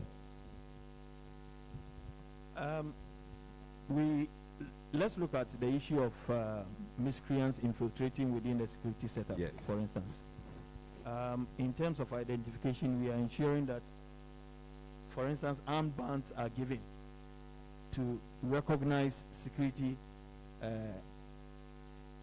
officials, so that if I am here and I'm wearing the same uniform with another person, for instance, what will identify me as the real police officer or immigration officer? These are things that we put in place. But like you rightly said, I can't give you details of what is to be done on the D-Day, but I want to assure you that we have put measures in place to ensure that some of these things are addressed holistically. So armbands that you mean can't be replicated, because armbands are just armbands, and someone can wear a uniform, put on that armband, or in fact there could even be an instance where the people who are quasi or part of the security apparatus who are aware of some of these armbands but may not have or may not be authorized to be part of operations on that day, and yet they may have access to these uniform or armbands, and they could cause some trouble. You know, one of the key subcommittees is mobilization of personnel. And in that area, I want to assure you that at the regional and district levels, personnel as of today know where they are being deployed, and extensive briefing is going to take place to ensure that we know exactly whom we are deploying there at any time or any day. Right after the special voting, officers are being deployed ahead of the day. I think right after the 4th of December, officers are being deployed to the respective areas that they are going to be deployed, such that when you get to the district, at the district level, there's a district commander who needs to meet the personnel who are scheduled to be deployed to the area to ensure that people don't just get infiltrated. As I speak to you, the various security agencies have provided us their manpower strength that they are going to give us. And there are a lot of orientation going on with them, knowing where and when they have to be deployed. So in terms of some of these anomalies, we are working on them, and I believe on the D-Day we'll be on top of it. I may be belaboring this point, but I think it's important. See, we saw in Ayawaso, people dressed in uniform approach. Nobody could confront them. We got the impression, and when you see these people, typically, as a civilian, if I see somebody dressed like an officer, I'm not going to go attempt to question the person and ask the person, what are you doing here? Even it turned out that there were security forces, policemen, who saw them, and yet they couldn't confront and question them. All right, so that's where I'm coming from, and that's where I'm sure many people would want to know, do we have a system in place to ensure that when these people pop up at any point in time, they can be confronted and taken out of the system, and do we have what it takes to take them out of the system? I want to simplify it by telling that yes, okay, we have learned our lessons, and we are prepared for that. Thank you very much. All right, I have you have your hand up, George Amon, so you can have the microphone here. Yes, I think we were in Obuasi about a month ago, and this issue came up, and the police command in Obuasi requested that, I think supported by all those who were present, that when external police personnel are being sent to a particular district or region, the list should be sent to the receiving district. I think that was a call we thought was very good, so that they can also monitor who is coming from where. So I think they are dealing with that. All right. Yes. Now, Nana, you also want to make a point that the microphone is right next to Mr. Bombande. Yeah. I just want to add that, hello? Is it coming? Yes, it's on. So I just want to add that following up on security personnel is important. Follow up, monitoring who is where and who is the real security person and who is not, so that they can fish out those who are not. But when they deploy and they don't monitor and follow up critically, then people can, the miscreants can infiltrate and then do things, because as rightly said, we the civilians, we cannot easily approach those people to question them. Where are you coming from? Who are you? Are you sure you are a real security person? And that kind of thing. So the follow-up, the monitoring, critical monitoring is important, because we have learned our lessons from the Ayawasoes and all that violence-related lessons. Thank you very much, Nana.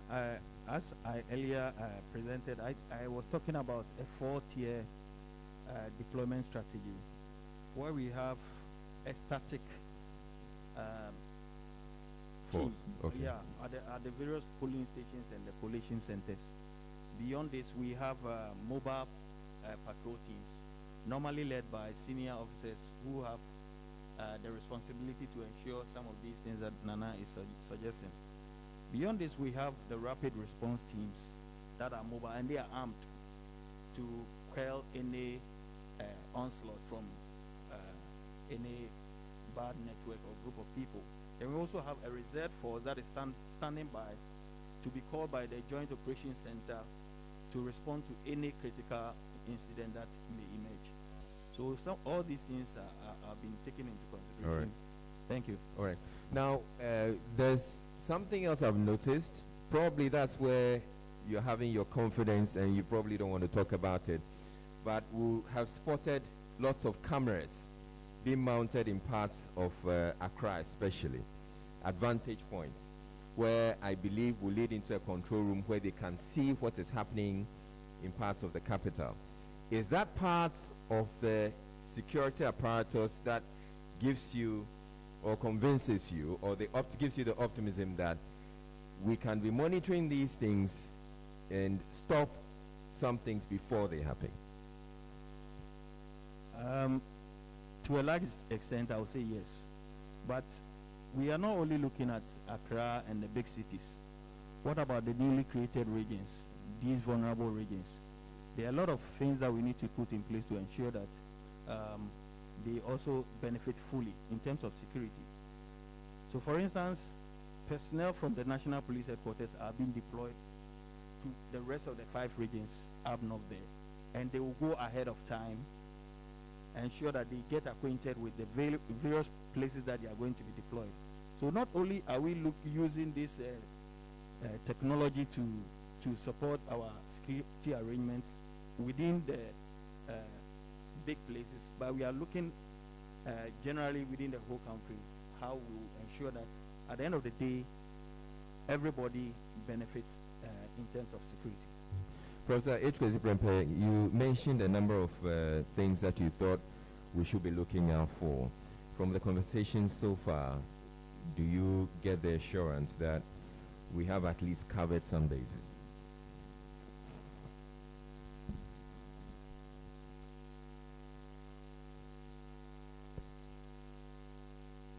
Thank you, Israel. I think for the most part, I have to trust the people on the ground who are managing these issues on a daily operational basis, that they have actually taken care of these things and have taken precautionary measures. It's mostly the elements of surprise and the kinds of spontaneous triggers that usually concern us. And in that respect, I think the media aspect, especially with local radio that have strong political biases and affiliations, and the kinds of commentary course, the social media one I've mentioned in terms of just how intractable that problem is. But the media aspect of this, because there isn't, I mean, the kinds of things that can create trouble are oftentimes not that organized. It doesn't follow a command and control structure, you know, and so it's mostly the spontaneous kinds of incidents that can spread. And I think I'm somewhat assured by the superintendent's response that there is this 4-tier structure of deployment, and that they have different levels of escalation in terms of how they respond. What surprises me though is how much of a reach or in terms of their national scope. I know that our numbers in terms of policing are always quite low, and you know, many are deployed on duties that are related to election, guarding MPs, and doing other such duties. So in terms of, and of course, I know in elections they are augmented by immigration and by other parts of the security force. But how much of a coverage do they have nationally, or are they just at the hospital? Do we have a national coverage? I know that it's important to distribute resources based on some rational kinds of assumptions. But sometimes those assumptions, what would be a hotspot tomorrow may not be the hotspot what it would be. So the concerns are these surprises and these things that you cannot always plan for, what happens. All right. So, Superintendent, you see, the question Professor Prempe is asking is, are you just focusing on the hotspots, or you have enough men to cover all the bases? Thank you. Right. You know, when it comes to manpower deployments, one thing I want to bring to the fore is that it is not only the police service that is deploying. We are mobilizing from the other various security agencies, notably prisons, the Custom Division of the Ghana Revenue Authority, Immigration Service, even Fire Service, with the military serving as a backup. You know, although we've identified about 6,178 hotspots, currently we consider all the polling stations. We are currently considering the 33,367 as hotspots, just to be in readiness for any spontaneous action that demands our immediate response. You may recall that the IGP was talking about deploying approximately 62,000 personnel across the country. So when you consider the number of polling stations and and also taking into consideration the strategies that we've adopted in terms of the 4-tier approach, I think we've taken enough steps to ensure that enough personnel will be deployed. All right. Now, having the personnel deployed would also, on election day, would also mean that every one of them, or as many of them as possible, got to register or got their names onto the special voting list, which will mean that they will be able to register, they will be able to vote ahead of time so that on election day they will be free. Have we covered that as well, or are there people or police officers, immigration officers who may be called to duty on that day, but were not able to or have not been able to get their name on the special voters list? To the best of my knowledge, as I speak to you now, each and every security personnel knows where he or she is voting. We've been given the information, and I think we are voting on the 4th or thereabout, after which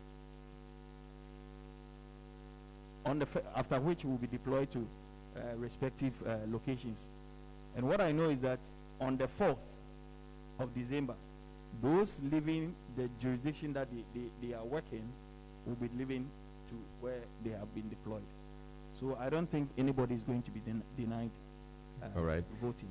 And I want to ask you, Dr. Shivakoku, you have that covered. All the people who are supposed to be registered have been put on the, on the special voters list, are covered.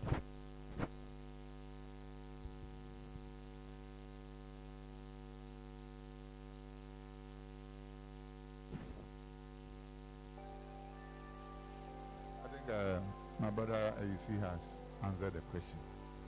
We have been holding a lot of meetings with them. So unless the person did not submit his or her name. But the addition is that with collaboration with the IGP, the instruction to the security people on the ground is that we have already given them the list, all of them, to go through. If your name is not on it, then they can repost you to where you vote.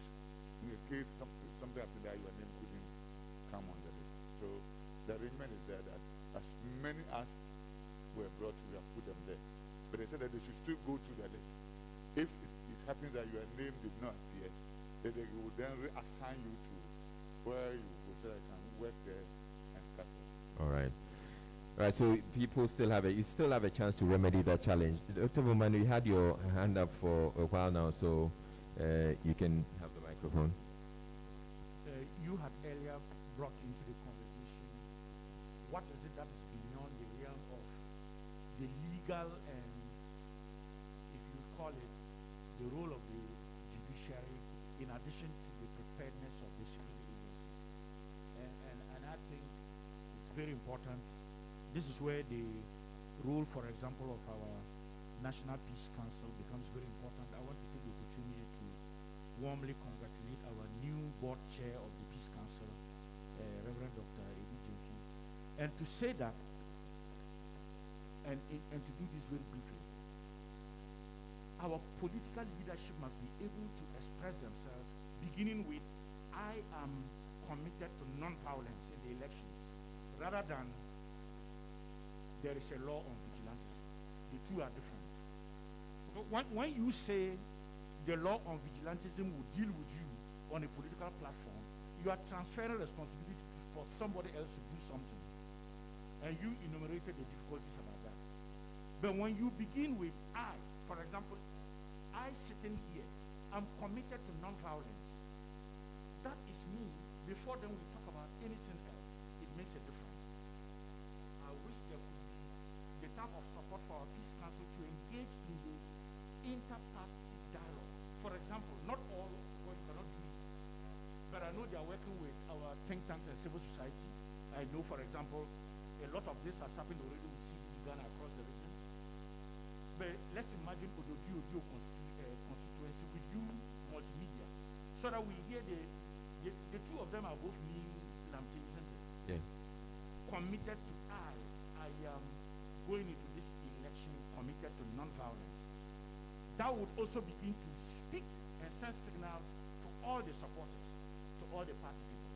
All right. Indeed, I know that probably some of you may be aware that we have these peace messages where we bring the political parties, their representatives. Neil Antivandapoy has done one where he speaks to the people and says, I commit to peace. So we have that going. Okay, so I will end with a very brief quote. This was actually meant for the American public, but there is just a brief paragraph that fits into our context. I'll just read that. I quote, "The human heart is the first home of democracy. It is where we embrace our questions. Can we be equitable? Can we be generous? Can we listen with our whole beings, not just our minds, and offer our attention rather than our opinions? And do we have enough resolve in our hearts to act courageously, relentlessly, without giving up ever, trusting our fellow citizens to join with us in our determined pursuit of a living democracy?" It fits into the statement our keynote speaker, Professor Prempeh, gave earlier on. It fits in a lot of the conversation, because we need to be reminded that it's not just an election to win an election, but it's about Ghana and how we sustain Ghana. And to that extent, there's a certain responsibility and a burden upon all of us for this to be successful. So that in case people think their actions is limited to their irresponsibility, their irresponsibility can cost the whole nation. I thought this would be part of the conversation that helps us to introspect and to reflect moving forward. And if we're able to do that, then the rest of it, prayer now can help. And when we want to prove that we are not prepared to bring about the changes, then there will be a problem. All right. Now, at this point, I'm going to bring the microphone to those of you in the audience to get to ask your questions. There's the first man in the suit here, the third row, yeah. Then I'll come to you. All right. There's another hand up here, so let's get a microphone close, right? All right.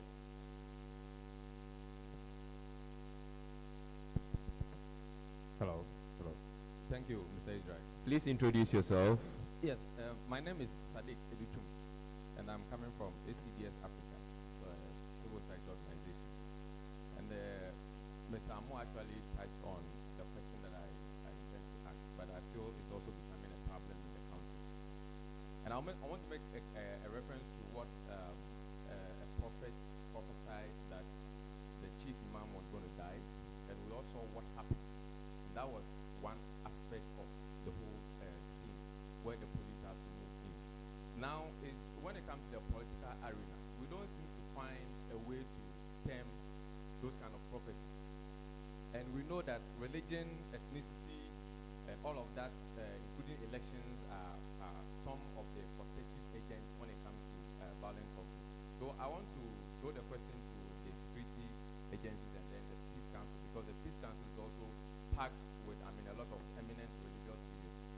Just as we have instituted a roadmap for the political parties to sign to prevent the vigilantism activity, I call the prophecies on all those things as also a religious vigilantism. So what can we also do to control that space so that in future it will not degenerate into violence?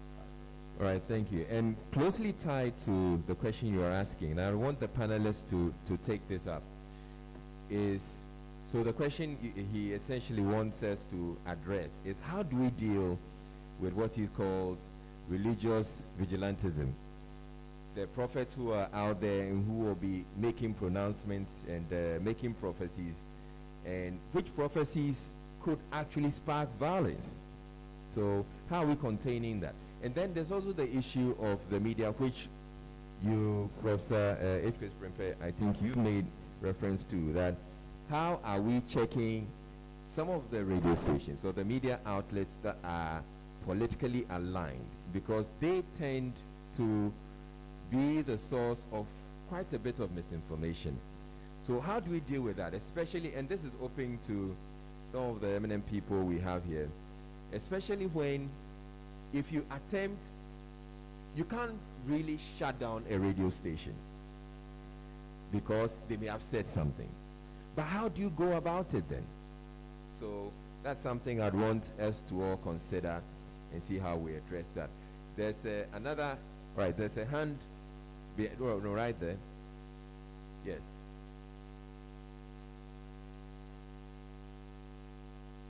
Hello, good afternoon. Good afternoon. My name is George Anka, and I come from Peacekeeping. My first question would have to go to the EC, Dr. Tribor Kofi. It has to do with the election management on that day. He told us that because of COVID-19 and observing the protocol, they are splitting some of the constituencies into smaller units or centers. How will the people know? I registered in attention and they are going to split us. How will I know that my name is in station A, B, C, or D? That will mean people will have to be shuffling between the centers, and it will result in the same non-observance of the protocol. Number two, security-wise, if the centers are split into four, what is the guarantee that we will have effective policing at saying that because with this short example, when we were doing the primaries or even the political parties and they were counting the votes, at the time of counting, supporters who realized that their candidates were losing charged onto the electoral table, and the policeman on duty had to retreat. Some of the people from intelligence. So the counter was that when the people rushed on them like that, the policeman, even with the gun, ran away to take cover because the people were more than him. What is the guarantee that the fourth massive satellite will contain this situation? All right. Then the last one. When we look at the American example, you realize that Donald Trump is refusing to concede defeat and to vacate of power. Should that happen here? Prof was telling us that we have lost very good social capital who intervene in previous elections. How capable are we to contain the situation so that it does not accelerate into violence? Then the last one. Most of the journalists who are supposed to also vote at the same time that the security guys are voting have not been captured. Let the AC man explain. All right, let's give the microphone to Dr. Shibo Kwaku. Please sanitize it for him. Sanitize it for him right away. Okay, so he can address those issues before I come to the panel to take the questions that have come up. I will start with the rate of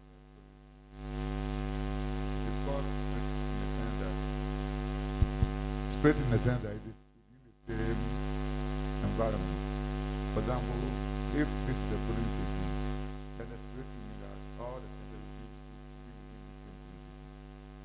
And because you have the COVID ambassador, it means that when you are entering, you are the temperature will have to be taken, you have to observe the COVID protocol. And the spreading has been done in such a way that it's based on the name. If you go to Upper East, most of the people names are an A. So if you want to split by A will cover most majority of them. So what we have done now is that there's a problem. I'm going to see Prempeh.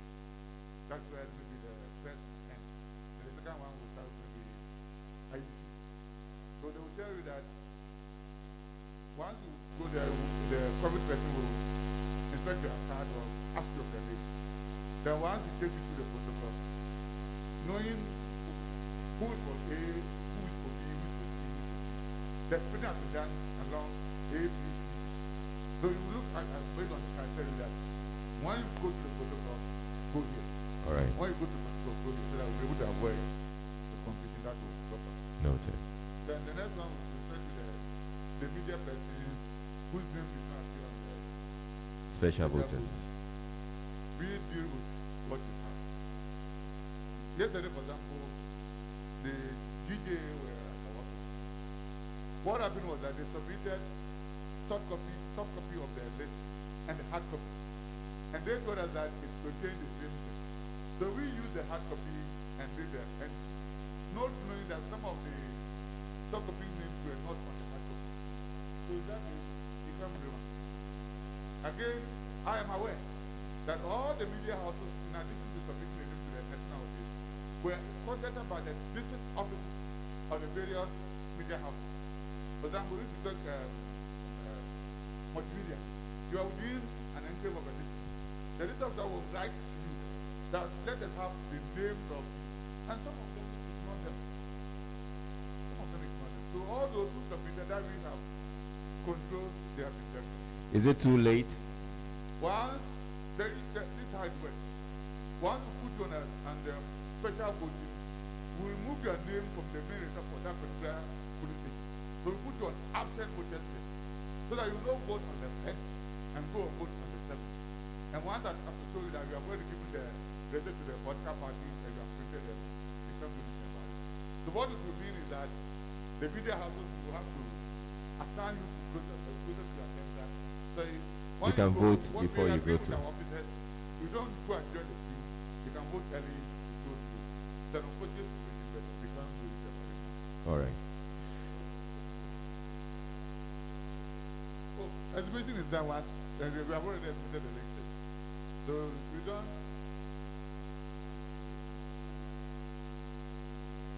please let us talk in line with the law. You see, some of these things I find it difficult to understand because everything is done based on the law. We don't do exhibition, I don't know whether post transfer. So the law is that not less than 42 days of election, you have to compile the special voting list, transfer voters list, and whatever. Those ones, you don't exhibit them. Because what it will mean that if you want to exhibit, you cannot print the register. Right? So once, that's why this is the first time that we have submitted a special list to all the agents that are involved. Agencies that are involved. So if you take the police, they have it. If you take immigration, they have it. If you go to DJ, they have it. Media commission, they have it. All of them have it. So what it means is that if you are not captured, then there should be general arrangement for you to pass your vote. But you cannot, as you speak now, you cannot execute the register. You can't do that. All right. Let's come. But the special voting is on our website. All right. So you can check there in addition to your institution having the list. All right.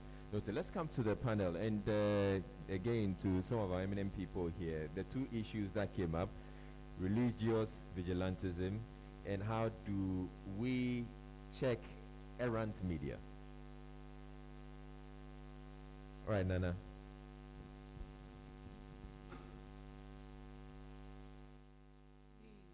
I want to respond to the media issue where some of them it's becoming worrying that they use their radio stations, especially local radio stations, to raise false alarm and make claims that are baseless.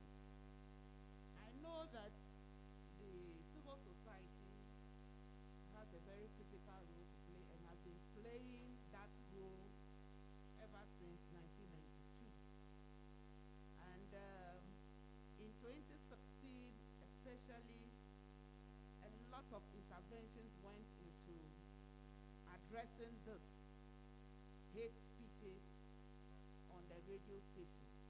And the journalists, media, the radio presenters have been taken through a lot of education on how to present credible information and avoiding blowing false alarm and issue-based politicking, bringing political parties to the stations, their local stations, to come and talk about what they can do for the people, rather than insulting and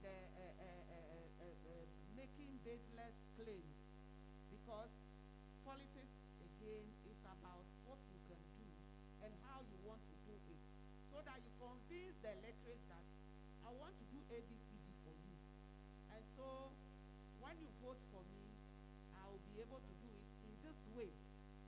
Then electorates also take that informed decision. So I think it's about time now that we even name and shame the radio stations that are trying to incite electoral-related violence. We need to name them and shame them. And the Electoral Commission must also be very proactive in responding to some of those false alarms, coming to the radio station to react and give what the true situation is, or to respond to, if it is a true situation they are talking about, then they will also respond to how they are mitigating or what strategies they are put in place to bring about smooth, credible elections so that we ensure peace. So the Media Foundation, for example, for West Africa, for example, has done a lot of capacity building training on some of these things for the media.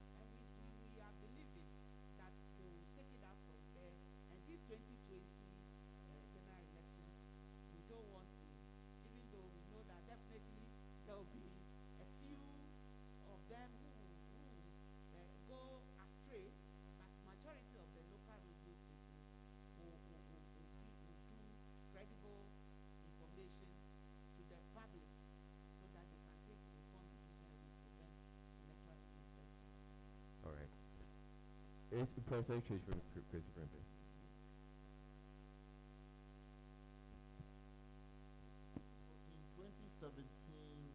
at the conclusion of the 2016 elections, CDD Ghana conducted a post-election review with other stakeholders, and the chief superintendent, I think Benjamin Agojo at the time from the police, gave us some of their impressions on social media. So this is what he said, that in addition to having a media center, the police also established for 2016 a social media center to monitor and respond to queries, concerns, and rumors from the public, and this went a long way to ensuring peace and credibility of the polls.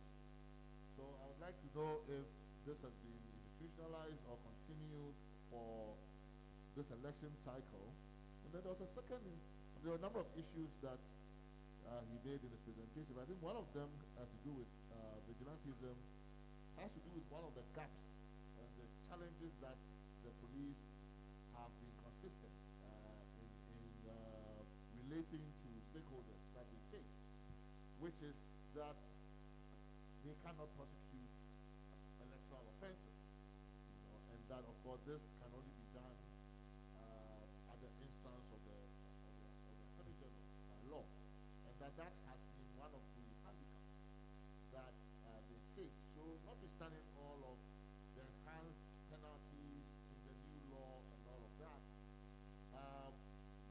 we are still back to the same issue of having prosecutorial monopoly in the AG, and how that doesn't quite help the police to follow through on, even if they were to make arrests, whether they could actually follow through on prosecution is left at the hands of a politically accountable officer in the Attorney General. So I don't know, of course this may not be, there's no immediate solution to this, but I think that one of the things that we ought to be able to do in between elections is take on board some of these short, medium, long-term kinds of solutions, so that we don't always come to a point where we've done all the laws on vigilantism and all of that, but it still rests with the Attorney General to basically be the say-so on each prosecutable case.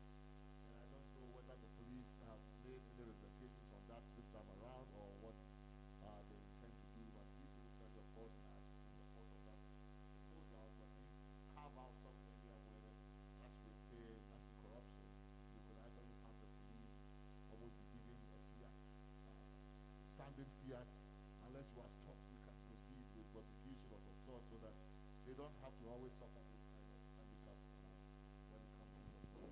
Right. I recall when the conversation came up about the police not being able to prosecute, the suggestion was that if we could have the IGP being that independent, that he's not appointed by the president. So if he's not appointed by the president, then he feels, or he has a freer hand in taking action and dealing with some of these acts that come up.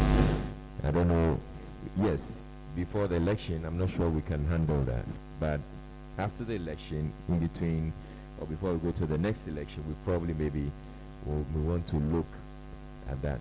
That's my mind. I wanted to make a comment. So that should apply to the very key institutions that help us to stay together as a society. The last time I checked, I'm sorry, I don't want to embarrass my brother George, but he has been acting executive secretary for more than 2 years. Why? And now that we have a new board, I'm immediately listening because of the new board. Right. He's not able to function as long as he wakes up every day and he's acting. But let me leave that there. I wanted to then quickly say, for the religious vigilante, the only thing we can do, if we are the people who are vulnerable, then they are taking advantage of it. So it's going to be a long-term process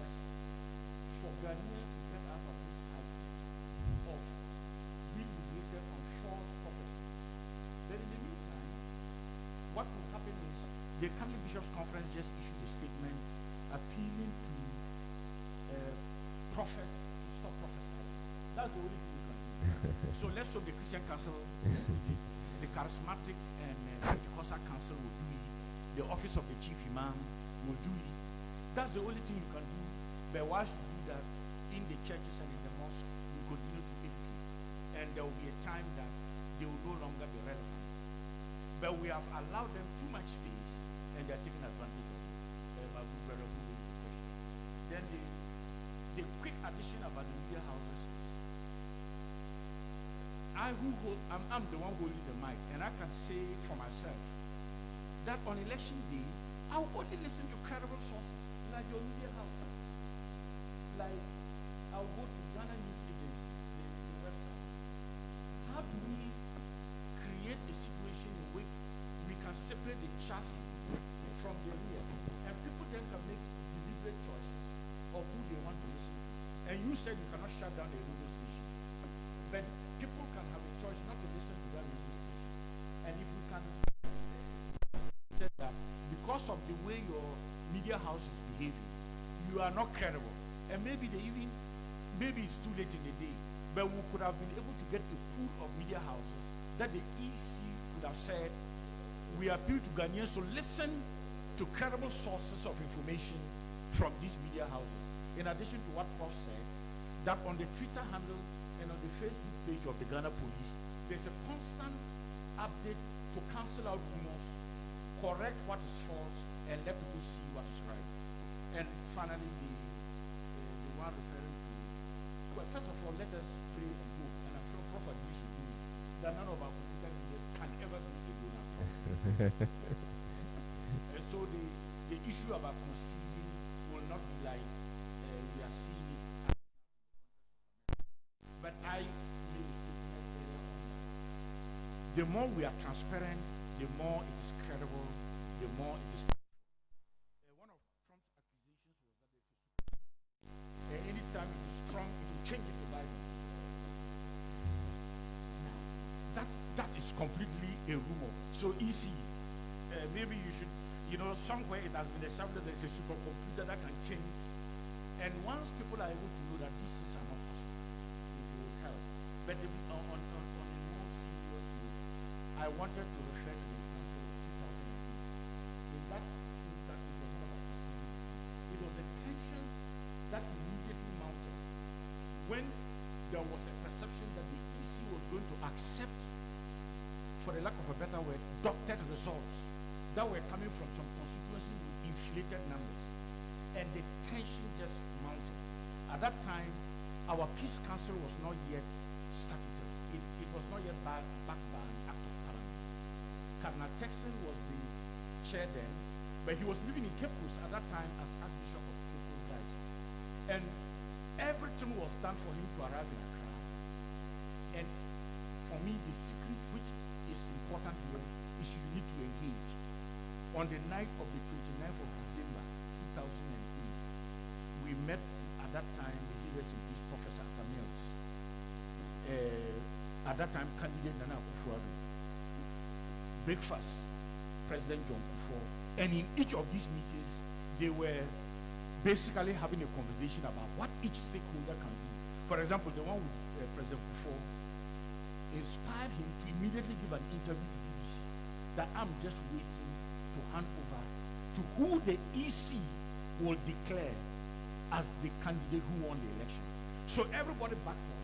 Because all the rumors that President Kufuor was not going to, he was trying to play politics was immediately ceased. So what the Peace Council should do in readiness, and I'm aware you are preparing for that, how should there be a situation, begin immediately the political engagement, meeting with civil society, because they have all the analysis, and helping to now carry the messages to the key stakeholders. And what messages do you carry to the stakeholders? And I remember we used to work up to 3 a.m. and I have a very close friend whose wife started asking serious questions about this 3 a.m. is becoming too much. But the point I'm trying to make here is political engagement. And what then happened was, once the Ghanaian public, through the press statements that were coordinated by the Peace Council, started to know that something is happening, the tension started to reduce. But keep in mind, banks are closed, British Airways landed in Lomé, the country was just boiling, but those Ghanaians want to be told that something is happening. And when they understood that these engagements were happening, the tensions died up to tame, and after tame, the results were declared. So I would say that the only way you deal with, and Prof talked about this component of events that we cannot predict now, but we must be ready to respond to them. And 2008 comes to mind. You engage, you meet, and that type of work does not stop. You don't say that I'm tired until everything that is complete. All right. Now, since you brought up 2008, I have an experience to share. 2008, I was one of the moderators for the second presidential debate. Now, getting towards the end, this point is just to emphasize the fact that the optics are also very, very important. So, at the end of the debate, this was completely off script. This was the first time we had the candidates who were contesting. And since then, we actually haven't had all the candidates contesting or the major political parties taking part in a debate. That was the last time it happened. I think it was the first time it happened. That was the last time it's happened. So at the very end, when we're supposed to end the debate, then I reached out to the candidates who on the stage and told them to hold hands and pledge peace. I think that also significant because the following day it was on the front page of the Daily Graphic. That also sends the message out there to the people that, look, the people who you are fighting for or who you go out there to fight for have joined hands and are saying they're pledging to a peaceful election. So that is critical. And I'd also want to bring up something that at Multimedia we have been doing for many years now, which is at each election we look out for rumors that are coming through, and we get a lot of people calling us and telling us, oh, we are at this place and a helicopter has come with some soldiers to take the ballot box away. When we get that information, we go straight to the Electoral Commission. And for 2016, I was personally at the EC, and I had access to the EC chairperson and all the top officials there. So immediately we had a rumor come through, the office was sent to me, then right there and then I get the EC to respond to it. And it was live. So that immediately whoever was seeking to do mischief with that information would quell it. And then that also goes onto our social media handles and everybody else gets to see it. And that's some collaboration I'm hoping that we can continue to do with the EC in the 2020 election. So these are some of the things that, yes, as a responsible media house, we're prepared to do to ensure that we have a peaceful election. All right, so unfortunately we can't take any more questions because we would have to be ending sometime soon. But I want to come to the panel and to George Amu. You had your hand up, so I want you to take the microphone and let's hear from you. Oh, just before then, one other thing. When it comes to misinformation during this election, I know that Facebook is doing something to quell misinformation, because I was part of a conversation with them. And here's what they're going to do. They have people who are going to be fact-checking information on social media, Facebook and Instagram, because they own those platforms. And to some extent, WhatsApp.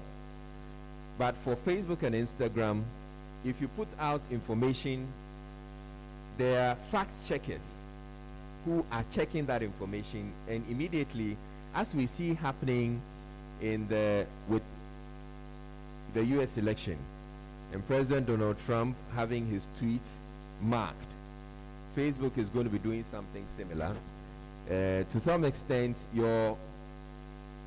if there's misinformation, they're going to suppress it, so that if people go onto their news feed, you're not going to show up for them to see that misinformation so that you spread it. So that's some information I thought I should share with you. But Mr. Amon. Yeah, thank you so much, Israel. Let me add that the National Media Commission is doing something similar to, cross-check information in order to appear on social media. So we are working together to do that. I think our friend about this religious prophecies, I think in 2017, the Peace Council had a meeting with almost all the non-aligned religious leaders in Ashanti region, particularly Kumasi. We brought over 200 of these so-called pastors together to impress upon them the need to maintain the peace by avoiding, fake prophecies. I think it worked. It reduced the so-called prophecies. We hope that we can do more so that we can stem. I think it's lack of knowledge. The Bible that we all use say, for lack of knowledge, my people perish. I think they lack knowledge in some aspects of the scriptures. They just take it also. I think my chairman may add one or two. But aside of that, last year we embarked conflict sensitivity programs with the media. We came to Joy Multimedia. We met some of your colleagues there. What we have done is to engage the media owners. We realize that the owners and the editors are sometimes more of a problem than the reporters themselves. Yeah, so what we did was to engage them at different levels here in Accra and in Kumasi as well. I think we just hope that they will keep to the pledges they made so that we will keep this country from going the path of destruction. And probably the last one, if Chairman come in, I want to appeal to our political parties. This year we are not going to go through the usual signing of accord, with the presidential candidate. That's not our plan. We have less than 3 weeks to go. What we plan is to organize a stakeholder dialogue, one in Kumasi on the 26th. Then on the 1st, we go to Tabali and organize, bring all the people we can think of, for us to pledge, to the people of Ghana that we are not going to resort to violence, however the results return. We would want to encourage that if you should lose the election, there are laid down procedures for resolving our conflicts. They are time tested. You've used them over the years, and I'm happy.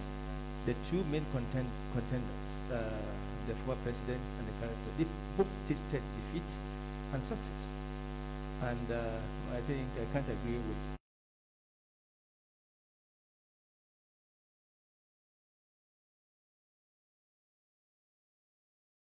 the past. We have done it before. We've resorted to lay down mechanisms. Let us use them. And that is the surest way of keeping our peace. Thank you. Superintendent, you see, I would want you to have the final say, and you give us, reassure us one more time. Thank you very much, Israel. I can assure you there's this unrelenting devotion and commitment on the part of law enforcement agencies to consolidate peace and security before, during, and after the elections. But we acknowledge the fact that we cannot do it alone without the support of the Ghanaian populace. So we call for the cooperation of the entire populace of the Ghanaian people. We should be committed to peace and have confidence in the law enforcement agencies that we are going to support the EC to deliver a very credible, fair, free elections for our dear country, Ghana. Thank you very much. Thank you too very much. And we're just about coming to the end of this conversation. I'd like you to give a round of applause to all our panelists.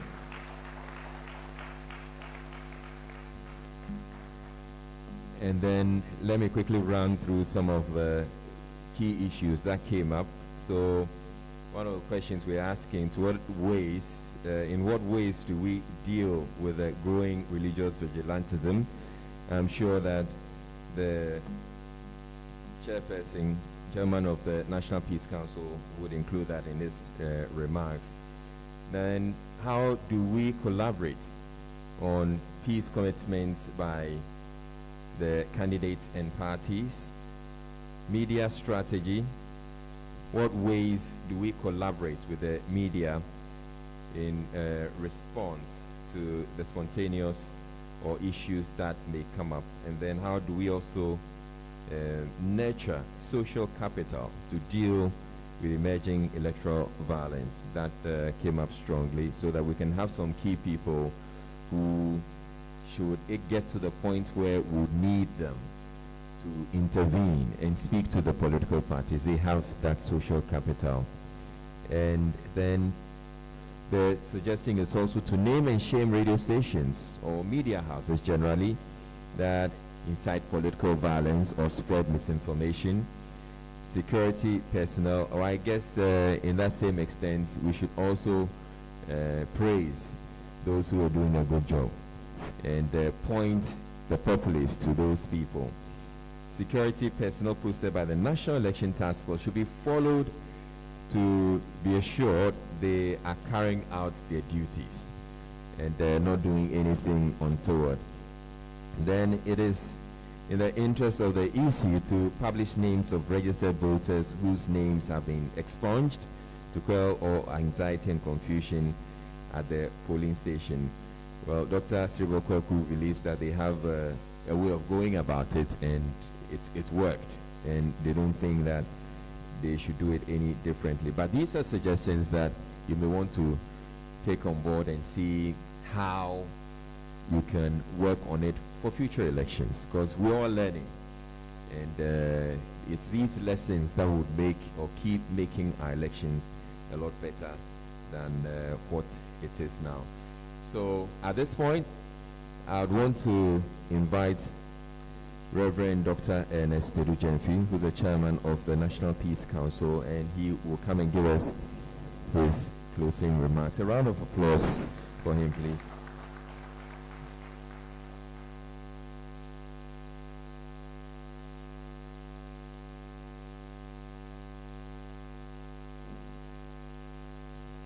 Thank you very much,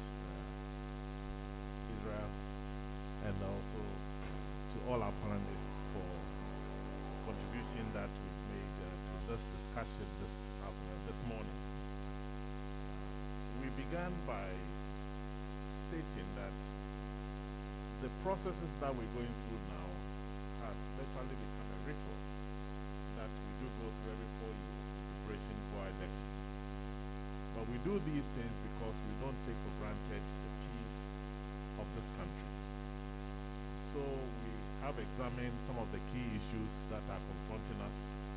The issue of trust between especially the two major political parties, the issue of vigilantism, and then the issue of social media and its influence in terms of spreading information. We also talked about the loss of social capital.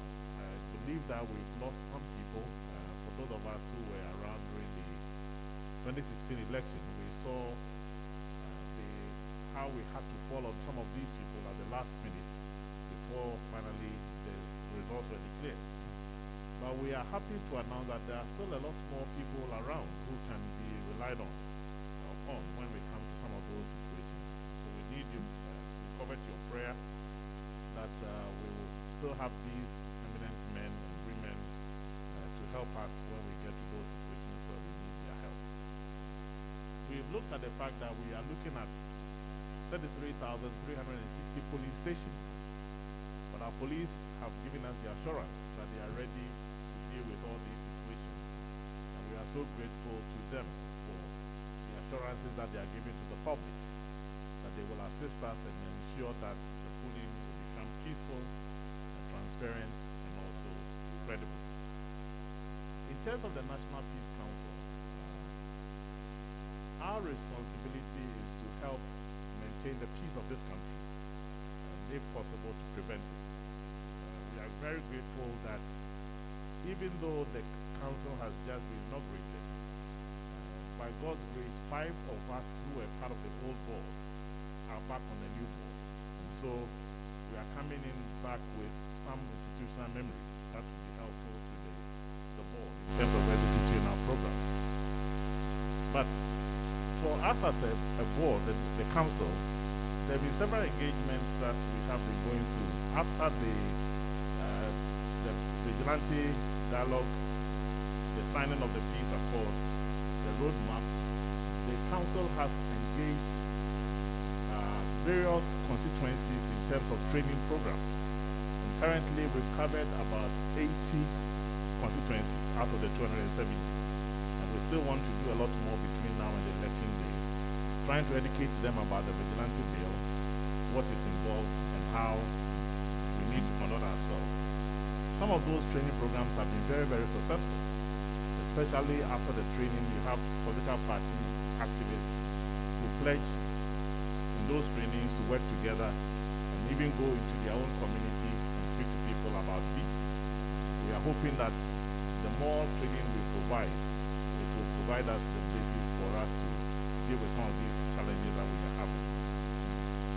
Then again, we are also working with ONEP and some other organizations in terms of the setup of the National Early Response Group. We have had a series of meetings. We're going to even have meet tonight.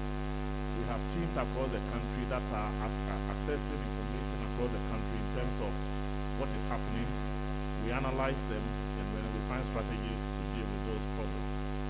During the week of the election, we will be setting up our election situation room, 3 stages of setup where we collect information.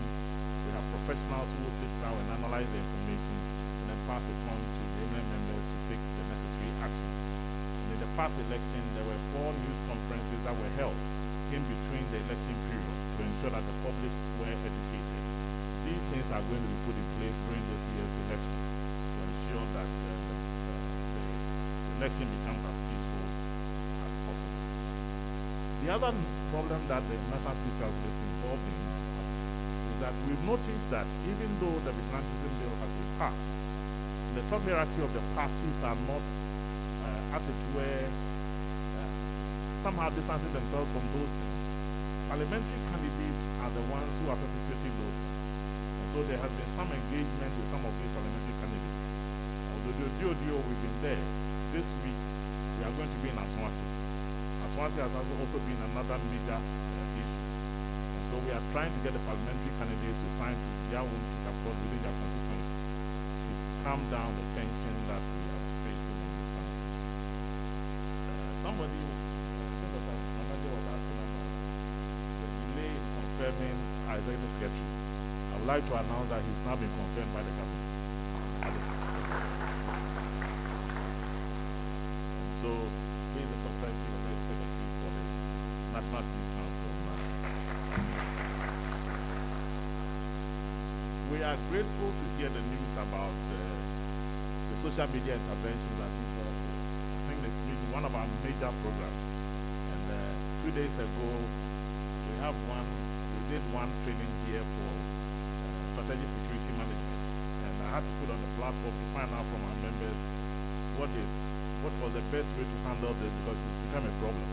But I'm glad to hear that something is happening with that. So we hope that we will continue to do that.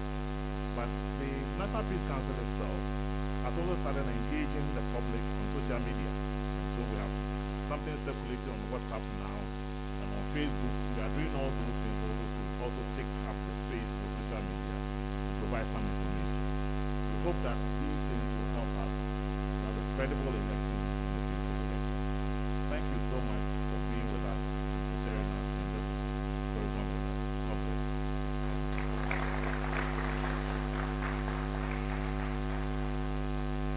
Thank you very much. So that's the end of the program. I thank you all for being so cooperative. Now, a few house rules.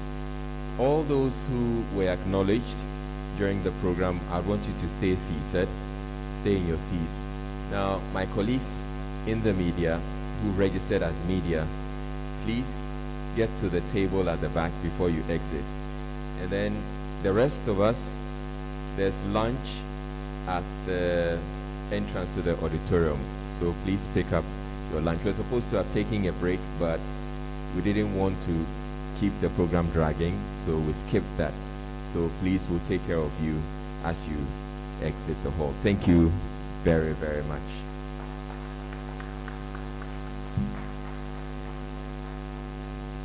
Oh, of course, I should give proper vote of thanks. I should thank the Star Ghana Foundation and the Kofi Annan International Peacekeeping Training Center for putting this together. So thank you very much. We're going to put it all together, and it's going to be something that we can learn from in the future. Thank you.